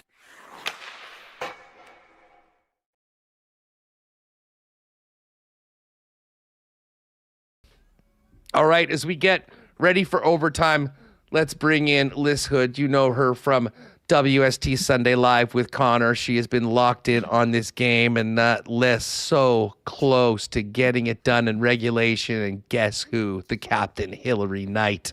Man, what a roller coaster this game has been. How are you doing? How are you holding up? You know what? Here's the thing. I'm good. I'm fine because I felt like this yesterday. So I'm used to this. It's okay. It's fine. Yeah, it was a good developed prep. coping mechanisms. Obviously we've been trying to watch the game and do the show overall. Some great chances for Canada. Renee Desbiens has been great. This doesn't look like the lopsided matchup everyone told us it was going to be coming into the gold medal game. No, look, I think it's been awesome to see kind of vintage Canada in a way kind of come out. And I think that there have been so many of the little things, little details in their game that they've been talking about all tournament long that haven't been totally up to snuff that I think have really improved over the course of this game. A big thing for me has been, they're winning battles to the icings, right? They're waving those off, and Emma Malte, Laura Stacey, these fast players are coming in there and getting that extra possession time and all those little detailed things that I think are super, super important to the fundamentals of the game. So that's been on full display for me in this one. Obviously, you mentioned the goaltending. That's been huge, lights out as well. And Renee Desbiens is she's such a storied goaltender. So this is such a fantastic game for her to kind of have, obviously when it matters most in this gold medal game. And look, the United States team has so many great players, but they were never infallible. They were never, unbeatable. I do think that at the end of the day, they're a better team kind of top to bottom than Canada is, but anything can happen in one game. And the same way that we saw in men's hockey yesterday with Canada-Czechia, when you've already played a team once in the tournament, sometimes it actually, you kind of get the hand to the underdog who started to figure out the opposition a little bit more as the game went on, but they didn't get the full 60 to actually, put them to the test. And I think that we saw that with Czechia against Canada yesterday, and we're seeing it with Canada against the USA today. I'm so glad they're flooding. So it's not like yesterday because it's the gold medal game. I think it's 20-minute 3-on-3. I can't imagine it goes that long, but they will try to do everything they can to avoid a shootout. And it's going to be down to the best players on both teams to determine gold medal supremacy. From the Canadian side of things, who has sort of stood out to you and who's really helped them with the performance that they've had so far? Stay right here with the United States and be within a goal of winning a gold medal. Yeah, I think a lot of the players that have been big contributors to this team are the players that you'd been hoping would. People like Laura Stacey, people like Renata Fast, I think have had great games. Kristen O'Neill is the hero that kind of put Canada on the board early on. She hasn't been getting a ton of playing time in this tournament. So it was nice to see her kind of, go out there, have a couple of really good shifts when she actually was able to get said shifts. But look, I think that our captain Clutch still has something in the arsenal, right? We all know what Marie-Philippe has gone through this week.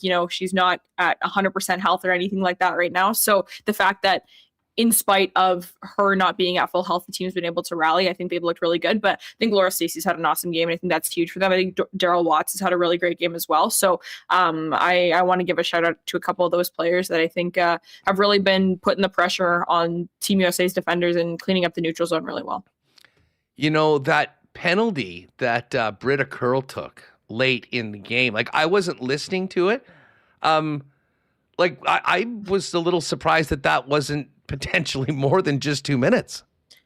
We talk about, in the men's hockey side, everyone's like, what's going to happen? Tom Wilson, double IHF rules. What's going to happen with Britta Curl, bro? She goes out there and tries to commit murder once a game, I swear on my life. So I was surprised just knowing the player and knowing kind of the history that she has, that wasn't, clocked to something a little bit higher. But I guess you can't really rely on precedent in a game with stakes like this. But yeah, that seemed like a very timely play to take out one of Canada's top defenders, right? So I wasn't pleased with that, and I didn't see exactly who it was when she immediately went in with into the boards. But the moment I saw that it was Britta Curl Slam, I was like, well, yeah, obviously, also the sky is blue. Yeah, Ambrose went to the dressing room. We'll see whether she's back out there later on. And, there's Kristen O'Neill's the shorty goal early on. And, man, they held on so far. But you knew there'd be a big push from the United States. And it shouldn't be a surprise. It was Hilary Knight, who's a legend in the sport, getting it done for the USA. And might I suggest, there is a legend wearing red and white that's got one more in her. Could it be more perfect than MPP getting it done again for Canada on the biggest stage coming up in the next 10 minutes? Yeah, it would be, that would be such a storybook, right? There were questions about how the rest of the tournament would go for her, all this different stuff. And, I made like a tweet like 2 weeks ago when she first got hurt or whatever it was. And I was like, man, oh man, my dream of Marie-Philippe Poulin and Sidney Crosby being the flag bearers for the closing ceremony as their final performances as captains, whatever is in jeopardy. And now Crosby's hurt too. And I've just been like, oh my gosh, but we still have it in us for Marie-Philippe Poulin to have that, captain clutch game-winning goal. The amount of game-winning goals that she has in gold medal games, in high-stakes games, is just through the roof. She has the nickname of Captain Clutch for a reason. So I'm with you, Huss. I think it's in the cards today. Could there ever be a more clutch moment than 3-on-3 for another gold medal? I think not. So on like half an ACL, like, oh man, she's so listen. This is a perfect timing, and I do want to let you get back for overtime, and we'll obviously be paying attention to this, but. Part of the greatness of this women's tournament is a chance to shine the light on so many of these star players from both countries that are participating in the PWHL. And of course, the PWHL Takeover Tour is coming to Winnipeg next month. And I know you're really excited to be part of a really cool event promoting women's hockey and women's in sport. And tickets were just put out for it. So perfect opportunity to let people know what you have cooking. Yeah, for sure. Thanks for the opportunity to plug, because I'm really excited about it. So the PWHL Takeover Tour is happening on March 22nd, so it's a Sunday. So the Saturday night before, I'm teaming up with Good Neighbor Brewing and Next Door Restaurant. I actually connected with Next Door Restaurant through us many moons ago when we did some other women's hockey stuff with the PWHL playoffs, the Walter Cup in the first year. So I know they're huge supporters of the sport. And yeah, so we're going to have a little celebrating women in hockey event. So it's going to be kind of networking style, just getting to know some people that are big supporters of women in the sport. So not just women in women's hockey, but also women in men's hockey as well. So we're going to have some panel discussions. If you get a ticket, there's food included. You get to meet lots of really cool people. It's not a very big venue, so it's a very small, intimate setting to get to know a lot of the folks who are just really, really excited about what the future of women in hockey looks like, whether it's, on the ice or off the ice. So there's already some really, really cool people that a lot of you guys know. I haven't fully announced the panels yet or anything like that, just to try and, I was planning on rolling those out a little bit later to generate some hype, but ticket sales are going really, really well. We have, I think 40 or something like that left. So, we don't have a lot of space left, but a lot of, Winnipeg Sports Talk regulars are going to be there, and it's going to be a really, really good time to get to know some people who are in town specifically for that event, from the league, from the teams and stuff like that as well. So it's going to be tons of fun. I'm really, really looking forward to it. I know that there is so much passion within the women's hockey community for the sport, for the growth of the PW, for this event. And just thinking back to when we tried that watch party for the championship series in year one and the turnout that we had for it, that this is going to be a full event. And I will allow you to wait to throw. But let's just say that when you're thinking women's in sport, athletes, media, it's going to be a who's who at the event, and it'll be really, really fun. How do people get tickets? And Remo, is there a link right now? We can maybe throw it into the chat for people that want to get it. Get them right now and make sure they're counting themselves in. Yeah, there's an Eventbrite link, so it's nice and easy to get them in there. I can toss the link in the chat. If I don't have it pulled up right now, I'll get it soon. But yeah, it's just quick on Eventbrite. Everyone is welcome. That's something that I wanted to make was very, very clear to everyone. If you're excited about women in sports, this event is for you. I had some people be like, I'm not a woman. Can I still come? And I said, if you're excited about what we're doing, then absolutely you can. So I'll toss the link in the chat. And you can purchase tickets through there. Now, listen, we'll do something else closer to the event on it, but we wanted to do something today right in and around the gold medal game with the excitement of this game because we know that they're going to be full. So particularly, and, if you have, some friends that are big into women's hockey, people that are players, this is going to be a really fun event run by some awesome people, all with the goal of boosting up the girls as we get to see some of the best in the world take over Canada Life Center for the PWHL Takeover Captain Tour. Clutch, who knows? She'll she might her biggest goal of her career might still be ahead of her in the next couple minutes here. So if that's the case, well, she'll be here in March as well. So that is the plan. Lyss, great stuff. I know you and Connor will have much more. And I mean, by the way, speaking of watch-alongs, Jake's going to join us. We're going to get Patty and Jake in here and do our first ever WST watch-along for the semi tomorrow. And then Sunday, I have a feeling that there's going to be a party going on WST Sunday Live when you and Connor take over right after the gold medal game on the channel. See the crash out of a generation, regardless of what happens, whether Canada's not in the game at all, whether Canada wins, Canada loses, you're going to see the best, worst, and ugliest of what Connor and I have to offer. So Sunday's going to be a blast, I guarantee. Normally 9 a.m. It'll be a little later on, but as soon as that final buzzer goes, head on over to Winnipeg Sports Talk, grab a cigar, and get ready to celebrate with. There's only one option. We know how that's going. And Canada Czechia was a cigarette game. Canada, whoever else on Sunday is going to be a cigar game for sure. That's what I like to see. Liz, again, throw that link in the chat for everyone if you can. Grab your tickets, everybody. And Liz, great having you back on the program. I can't wait to see you and Connor hopefully have a hell of a lot of fun on Sunday morning here on the channel. We'll see ya. Thanks. All right, there's Lyss Houde. Give her a follow if you haven't already on X, and of course Chit Chat Chell as well, which she does women's with women in hockey. They're getting ready for overtime right now. Man, it's 2 straight afternoons of absolute insane tension. Just keeping an eye on what's happening in the curling at the same time. Canada's up 3-2 in the ninth end. They've got the hammer. We'll keep an eye on that. But listen, as I mentioned earlier in the show, and just when we were talking with Lyss, we've had a lot of people ask us, guys, you need to do a watch-along sometime for one of these games. And, normally we get together with Jake and Pat and do WST winners on Friday. So talking to the fellas last night, we're like, why don't we do our first ever watch-along? And what better time to do it than for the Olympic semifinal, Canada-Finland. Tomorrow morning, we're going to get going around 9:20 or so. We'll kind of hit the lines. We'll get some predictions from everybody in chat. And then we'll watch the game, and you can watch the game along with us. I know Pat and Jake have put together some great prizes. We're going to have some fun contesting for cool bettors and WST listeners. So let's bring in Jake right now as we get ready for overtime and a big, big morning. What's up? Man, the stress levels for these last couple days between yesterday's game against the Czechs and now this women's game. I'm not sure how much we're going to have left for tomorrow. Never mind Sunday morning. Yeah. Listen, I saw Lyss say on Instagram yesterday that the Canada game yesterday took 87 years off her life. I'm starting to feel that way about this women's game. This has been pretty wild, back and forth. And the goalies have been unbelievable. And I didn't want it to go to overtime, but I'm sitting here with the little screen going here, talking to you. I don't know if I'm coming through all right. I think it's because I'm streaming 8 different places for this game right now. So hopefully I sound all right. I'm excited for tomorrow, but I'm trying to get through today. Yeah, no doubt. But I'll tell you what, we're going to have some fun tomorrow because Patty came up big and he was excited for this event. We've been talking about doing something like it for a while.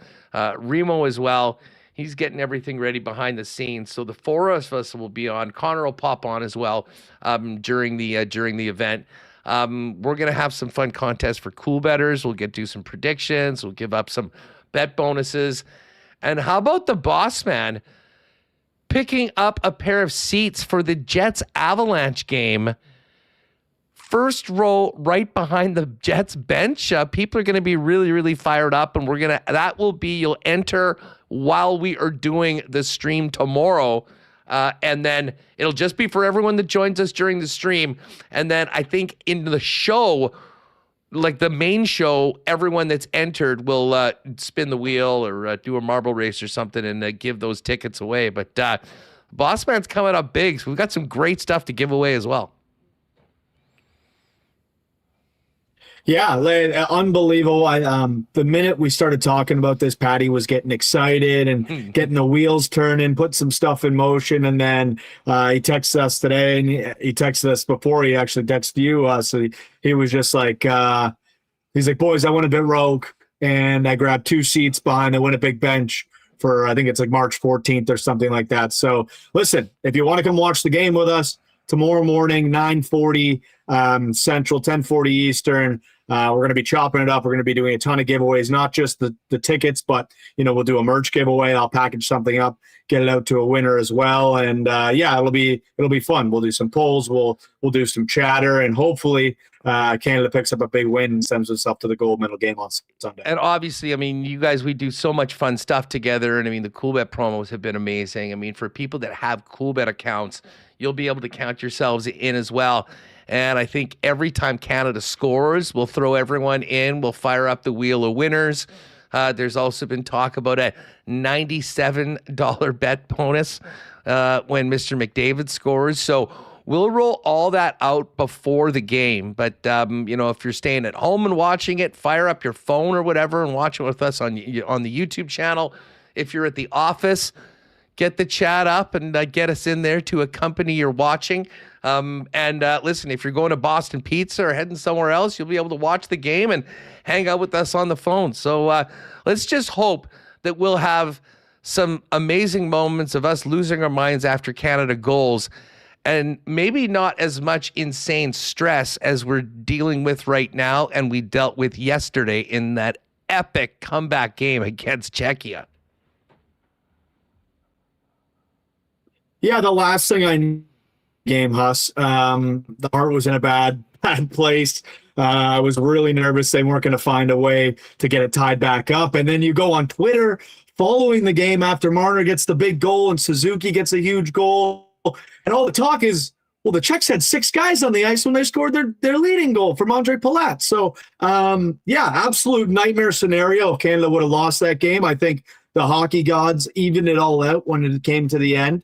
Canada on their way to the semis tomorrow against Finland. But my goodness, would that have been an even bigger story if we found that out and Czechia had pulled off the upset over Canada yesterday? Now, listen, I'm going to let you get ready for tomorrow and back to this gold medal game in a minute, but just quickly checking the lines right now. For tomorrow, Canada minus 433, Finland plus 340. And the USA is a massive favorite, minus 1122. Slovakia plus 720. Puck line for the Canada-Finland game is 1.5. It's 2.5 for USA. Slovakia. So that's where things are at. Of course, you can go on and you can bet a Crosby, or not Crosby. Obviously, he's kind of up in the air, but McDavid. But we put together an exclusive. This is the See Ya Sunday parlay for Team Canada to go out and take care of business. And Jake, I love this one. You gave us a real nice number too, because it's all pretty correlated. Why, if it ain't broke, don't fix it. What has been happening? Macklin Celebrini scores. We got a Celebrini overtime goal. Connor McDavid gets a couple points. We got Connor McDavid or 1.5 points, and we got Canada covering the puck line at minus 1.5. That is right now in the exclusives under the Winnipeg Sports Talk, boosted up to 3-1. I mean, you can't bet teams at minus 433, but this top line has been carrying them throughout the playoffs or throughout the tournament. Why would things change now? I think Canada, coming off that near-death experience against the Czechs, is fully ready for Finland tomorrow and wins by 2. So the Celebrini, McDavid, Canada puck line cover, plus 300. And we'll be live watching it all come together tomorrow right here on the Winnipeg Sports Talk YouTube channel. Yeah, Huss, you laid it out perfectly. I think it was a great call by you. Celebrini goal, McDavid 2+ points, and Canada minus 1.5. We'll get some graphics up. We'll throw those up on the socials as well. And real excited for tomorrow morning. Looking forward to all the fun we're hoping to have. And hopefully we can carry that into a Sunday morning gold medal game. I just can't wait for everyone to see Remis's live reactions on everything. I know he's often very calm and collected on the program, but he can get pretty loose. And if it's not tomorrow morning, when? So join the 4 of us tomorrow. We'll start the stream probably in and around 9:20. Join us, grab yourself a cup of coffee, get some breakfast. Hell, go to Little Brown Jug and stock up for a full day on a Friday if you want. Book the day off. And then come on and join us for what should be an epic, epic day. Amazing prizes from Coolbet. And again, there'll be a link when you join us on the stream to enter for those front row seats behind the Jets bench for the Jets Avalanche game. Speaking of Olympians, Makar, McDavid, Morrissey, Hellebuck, Connor. There's going to be plenty of it right now. So get a good sleep tonight. I want you coming in hot with plenty of positive vibes and good energy, along with Pat when we get it going tomorrow. Hey, you know me, Huss. I'm Mr. Positive Vibes. So let's try to close this one out today, and then we'll get going tomorrow. Good stuff, Jake. We'll see you bright and early tomorrow at 9:20 or so. The stream starts right here on YouTube. Great prizes and a lot of fun as we do a live watch along for Canada, Finland with the Coolbet boys. Myself, Remis, Pat, Jake will be ready for you. Come and hang out with us tomorrow morning and watch the game. Have a great one tonight. Let's go Canada. Enjoy the rest of this action in overtime, and we'll talk to you soon. All right, later, Huss. Good stuff. All right, there's Jake Boland-Moss again at Coolbet Canada for all the Coolbet promos. We'll throw that out a little later on. Let's get Remo back in here for a minute. And Reem, we've got... oh, my God. You must have been behind me there. My microphone was off. I was muted during that. I screamed, "No!" At least it was like a nice goal. If you're gonna lose in overtime, that's rough. I didn't have it on. I switched my screen. I literally turned over. I was delayed. They were showing the curling, and for whatever reason, I flipped it up. Man, I'm gutted for the Canadian women. What a performance to go the distance with the Americans. And man, to be so close to win that game, that's an absolute dagger. Yeah, like 2 minutes away, USA pulls the goalie. You got 6 on 5. You know, it's how you got to score, though. We saw with Nick Suzuki yesterday. Get in front of the net. Hillary Knight's there. You know, USA legend. Gets her stick on the ice, tips it in past the goalie. I mean, both teams played so hard. Credit to Canada. They were huge underdogs. They hung in there for 58 minutes.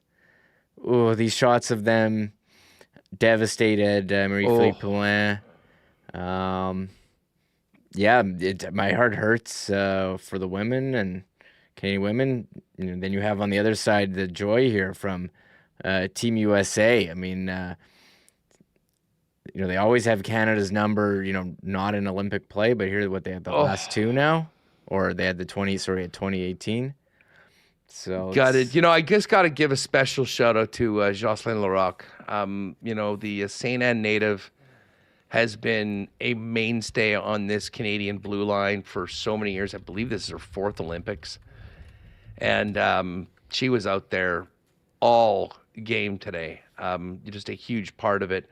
Of course, Katie Taben as well, who is Manitoban representing the country. It's, oh my God, that was a sweet goal. That was. And you know what? And I'm gutted for Debian too, because she was phenomenal holding Canada in.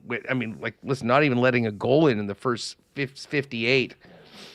But that stretch pass going in, dangling the defender, and then popping in the backhand. I don't know what it is with these backhand OT goals. First Mitch Marner yesterday, and then Keller here in the gold medal game. But congratulations to the United States. You got one gold medal in hockey, but our Canadian men, I think, are going to be even more focused and prepared to prevent that from being 2 on Sunday after, first off, we get through business tomorrow. Yeah, it's going to be a big day tomorrow. Semi-final, 9:40 a.m. Get the coffee. Maybe I'll get some bagels in here. Not exactly having popcorn and wings at 9:40 in the morning, although maybe some people will be partaking. You told me, you said Boston Pizza is open. So. Yeah, BP is open. Yeah, if you want, get your gang together, go to BP, and then fire up the WST stream with the Coolbet boys on the on your phone and pop in. And as I said, we've got some I mean, shout out to Pat. First row right behind the bench. That'll be so cool for whoever wins that. We'll do a merch pack, and then for people that are cool bettors, we'll have some. We'll let everyone that's there, that's with us, kind of register so we know who they are. And then when Canada scores, I think we'll spin the wheel, and we'll get Patty and the gang to throw it in. T. Will with the chat. What is up, T. Will? Great effort by the girls. They played the game they needed to, and get this close. Stick taps. A great comment from T. Will. Let me just say to T. Will, often he's having fun, very sarcastic. That was heartfelt. And I back, it doesn't happen too often where I come here and go, T. Will, I agree with you 100%. But I'll tell you what, these Canadian women have a lot to be proud of for the way they played. Nobody gave them a chance in this game. And listen, it's heartbreaking the way that it went down. But maybe the demise of our program and the dominance of the Americans a little bit exaggerated when the chips were really down. That being said, Remo, we've got Brad Jacobs now. 8 rocks left in this 10th end. And then, and I'm pumped for tomorrow morning. It should be a lot of fun with the boys getting together to watch the game. And I've had so many people going, why don't you guys do a stream? It'll be like we're sitting down at the bar with you or wherever to watch the game. I'm like, well, oftentimes I'm actually at the bar, so it's hard to set up.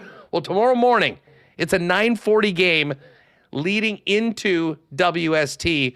So we're going to have a little fun with the Cool Bet boys and invite everyone to come and join us, sweat it out with WST, and win some good stuff. And hopefully it'll be a hell of a great start to a very fun day all day here on Winnipeg Sports Talk, with the show coming up at 1 to recap it all. Yeah, that was should be a great day with the 2 semifinal games. USA, Slovakia, Canada, Finland. I saw people pointing out it was the same 4 teams from 2010 in Vancouver back in the Final Four. And hope Canada did come out on top yesterday. Didn't in overtime. Didn't happen today, but. No, we don't want to see 3-on-3 overtime, as awesome it is, decide anything. And I want to know, Huss, who is the person? Who do we need to blame? Someone has to stand up and take responsibility and say, I am the guy who decided to have the gold medal game be 3-on-3 overtime. I'm the guy who decided to have 10-minute 3-on-3 decide quarterfinal and semifinal games. It's something where every single person watching saying this sucks, it shouldn't be like this. It doesn't have to be this way. Except Skip Bayless. I got a lot of issues with his comment, his viral comment yesterday that we Skip is the king of the ice freezing cold take, and he came up with it in massive fashion yesterday. But I want to know who's the guy that we can get mad at. Yeah, I mean, I don't know. Maybe the PA would have been a little bit more, but I mean, it sounds like it's an IHF thing, and we need a person to put blame to us. I don't want an anonymous organization. Well, listen, would you rather have this, or would you rather have the way it used to be, which was 5-on-5, but when it was done, it was a shootout? No, I'd rather have this. Yeah, me too. Well, and I also get. I'll tell you what. As long as we have Connor McDavid and the rest of the guys on our team, I'll take the 3-on-3. It's very exciting. I'm not gonna lie. Although the comment from what is he now? Is he even on a show anymore? Skip Bayless, like former columnist, television. First Take. I mean, personality. Stephen A. Even the stage. Yeah, he used to shouting sports show pioneer. Yeah, exactly. Him and what was that show with Michael Irvin called? I forget what that show was. First Up, I think. Wasn't it something like that? I don't remember. But yes, we win in overtime. USA beats Sweden in Olympic hockey. 3-on-3 is much more fun to watch. More open ice, more one-on-one shots on goal, less lucky bounce, high traffic goals in front of that listening NHL, which is very funny because one, NHL already has, and I didn't even make it to the end of the comment before it was outrage, but 3-on-3, especially in the NHL where it's 5 minutes, has really taken a step back, Huss. Like, it's, I don't say terrible to watch, but it's less exciting because you saw it in the game yesterday, USA-Sweden. USA wins an offensive zone faceoff. And I don't know, instead of trying to score, when they have possession of the puck, what do? Take the puck back to their own end, change their defensive centerman off, and then try to score. It's they have the puck possession in the offensive zone, and what do people do all the time? Oh, skate it back all the way down, pass it to their own goalie, change. Too much of that. They need to put in the half ice rule. They don't, so I can sit here and complain and use my time at the end of the show to talk about whatever's on my mind, Huss. Yeah, well, I'm sort of with you. I mean, the 3-on-3, 4-on-4 I think would have been better. And I think 4-on-4 would have gotten you a winner in 20 minutes before getting to a shootout. I mean, hell, if it was up to me, I'm going Stanley Cup style 5-on-5 until there's a winner. And if we have to go to triple or quadruple overtime in the Olympic gold medal game, I don't think anyone's going to be complaining. But we unfortunately do not make the rules. Listen, with everyone with us here on YouTube, we were going to finish the show, but let's just hang through and see what happens here with what channel is it on? I can't find it. I'm watching it on TSN 4. Okay, thanks. So I think the TSNs have it right now. But this is the scenario for the men's curling. There's Mark Kennedy, the villain of the Milan Cortina Olympics. Canada is up by 2 right now. And Kennedy just threw his last shot. So the skips rock still to come, but the final shot from the Norwegian third is about to be thrown. Canada's up by 2. Norway has the hammer. So Norway, I mean, listen, best case scenario, they score 3 and win.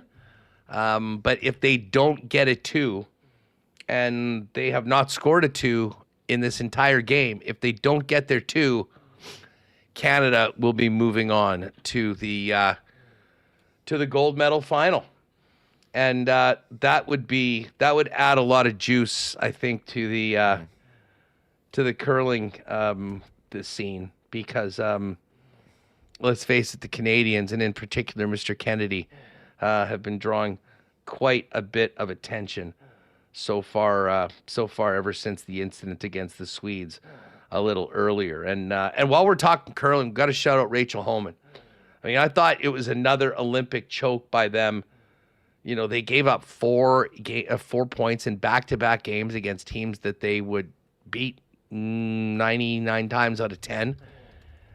They started off 1-3. They had their own controversy with the double touch or whatever, and they battled back. They battled back to get it done, and they got a chance to play for gold. But they're semi tomorrow. You want to talk about a wild game? You may need to go to bed right after WST to catch all this, because I'm just pulling this up right now, Remo. The semifinal for Rachel is 2:05. So I guess that's a 7 a.m. game tomorrow. So that'll be fun. We'll be finishing watching Rachel as we start our live stream for the Olympic semifinal in the pucks. Canada versus Sweden, Hasselberg, who was the first place team. But if I'm not mistaken, I think Canada beat Sweden in the round robin. So they know each other very well from the Grand Slam, 2 of the top teams in the world. And then if Canada makes it to the Olympic final, this game is 11:05 a.m. in Italy, which is 4:05 a.m. So essentially the women's curling final will lead right into the gold medal game in men's hockey. There's going to be a lot of people in Manitoba, I think, with very, very screwed up sleep schedules if Homan and Team Canada make it to their respective gold medal games. Yeah, that could be a very big Sunday in adding to Canada's medal tally. And full credit to Rachel Homan, need to win 5 straight to get into this position. And that was in the semifinal. And yeah, we do another super chat from T. Konapali. He says, just wondering if in the curling, in the gold medal game, if it goes to extra ends, do they only throw skip rocks? LOL, that's pretty funny. As yeah, I mean, 3-on-3 Like, I don't know if they probably don't want to kill the players, taxing them in a potential 6 overtime game or something. And, in the case of yesterday, when you have back-to-back games, when one game goes super long, then it delays the time of all the other games when they're all using the same arena. So I kind of get that. But for gold medal game, I mean, that's it. I mean, it's you don't want to see a three until we have a winner. You don't want to see a 3-on-3, but whatever. You're right. I think it is better than 5-on-5 than a shootout. So here's the scenario here. Brad Jacobs just made a really nice shot, taking out a Norwegian rock. They still have one in there. I think the Norwegians are going to try and freeze to Canada's shot rock to lay one, and then they'll hope that Brad Jacobs isn't able to remove it and give them a chance for 2 right now. But Norway trying to find a little bit of magic here in the 10th end to try to force a deciding game. The one thing by taking out that last rock, highly unlikely that there's a possibility of the Norwegians taking 3 and outright winning the game. Kind of seems like worst case scenario would be a deuce for Norway, and then Brad Jacobs would have the hammer in a deciding extra end. It's been a big couple of weeks for the sport of curling, Reem. Yeah, and we had a great conversation with John Cullen earlier this week about the big controversy with Mark Kennedy and Rachel Homan and with the double touching. So I think curling gets a lot of attention at the Olympics from casuals because it looks so easy to play. It looks like anyone can do it. It's something you can do while holding a beer. And people see it and wow, this is such an interesting sport. So I feel like curling, the profile gets raised in the Olympics, and it is a lot of strategy as well, entertaining game. So we'll see how this goes here as Norway just threw their second last rock. So yeah, I don't think he likes that shot too much. And it looks like Big Daddy Brad is just going to bring some heat here. And they just don't want to wreck on their own rock behind it. But this is pretty cool. He's got 10 seconds left on the shot. Take out weight. Brad Jacobs looking to book his ticket to the gold medal final. Oh, no. Oh, no. We could be going to extras here, folks. Yeah, he ended up wrecking one of the reds stuck around. So we won't stick through the extra end, but I would encourage anyone that's with us live right now to get over to TSN and check out the final end. Assuming he's just got an open draw, he's just got to get it into the house for the deuce, and then it's a very, very nervy finish to this game going into extra ends. Great stuff today. Thanks to Lyss for jumping on, going into overtime. She'll be depressed, but we'll be back tomorrow. Canada, Finland, 9:40. Do not forget our first ever watch along live stream right here for Canada and Switzerland. We'll get on early. We'll hit the odds. By the way, if you want to ride with us, the See a Sunday parlay in the exclusives over at CoolBet. Mac to score, Macklin Celebrini, 2 points for McDavid, Canada -1.5. They boosted that one up to a +300. So jump on that one and make plans to hang out with us tomorrow for the Olympic semi. We'll be on around 9:20. The puck drops at 9:40, and we'll take you right through the final buzzer and then fire it up again for a big edition of WST coming up at 1:00 p.m. Win or lose, but it better be a win. And then, of course, Sunday morning, bright and early. Could be back-to-back. Homan in the gold medal game at 4 if she can advance. And then 7 a.m. Canada and USA is the collision course, but both teams got to win tomorrow to make it happen. Thanks again to all the sponsors that make the show happen every day. Everyone that hung around with us despite the the Olympic gold medal game was a lot of fun. Hopefully we'll see you tomorrow morning. Jump on over. We'll have some fun, give away some stuff, and watch hopefully Canada steamroll their way to victory over the Finns. And then we'll be back at 1 p.m. tomorrow right here on Winnipeg Sports Talk. For Michael Remis, I'm Andrew Paterson. Enjoy the rest of the curling and the Olympic Games, and we'll see you tomorrow morning for a special edition watch party around 9:20 before the puck drops at 9:40 here on WST. Oh, my God! Oh! Shut it down! Let's go home! Thanks for tuning in to Winnipeg Sports Talk Daily. Make sure to subscribe on YouTube and your favorite podcast feed at winnipegsportstalk.com.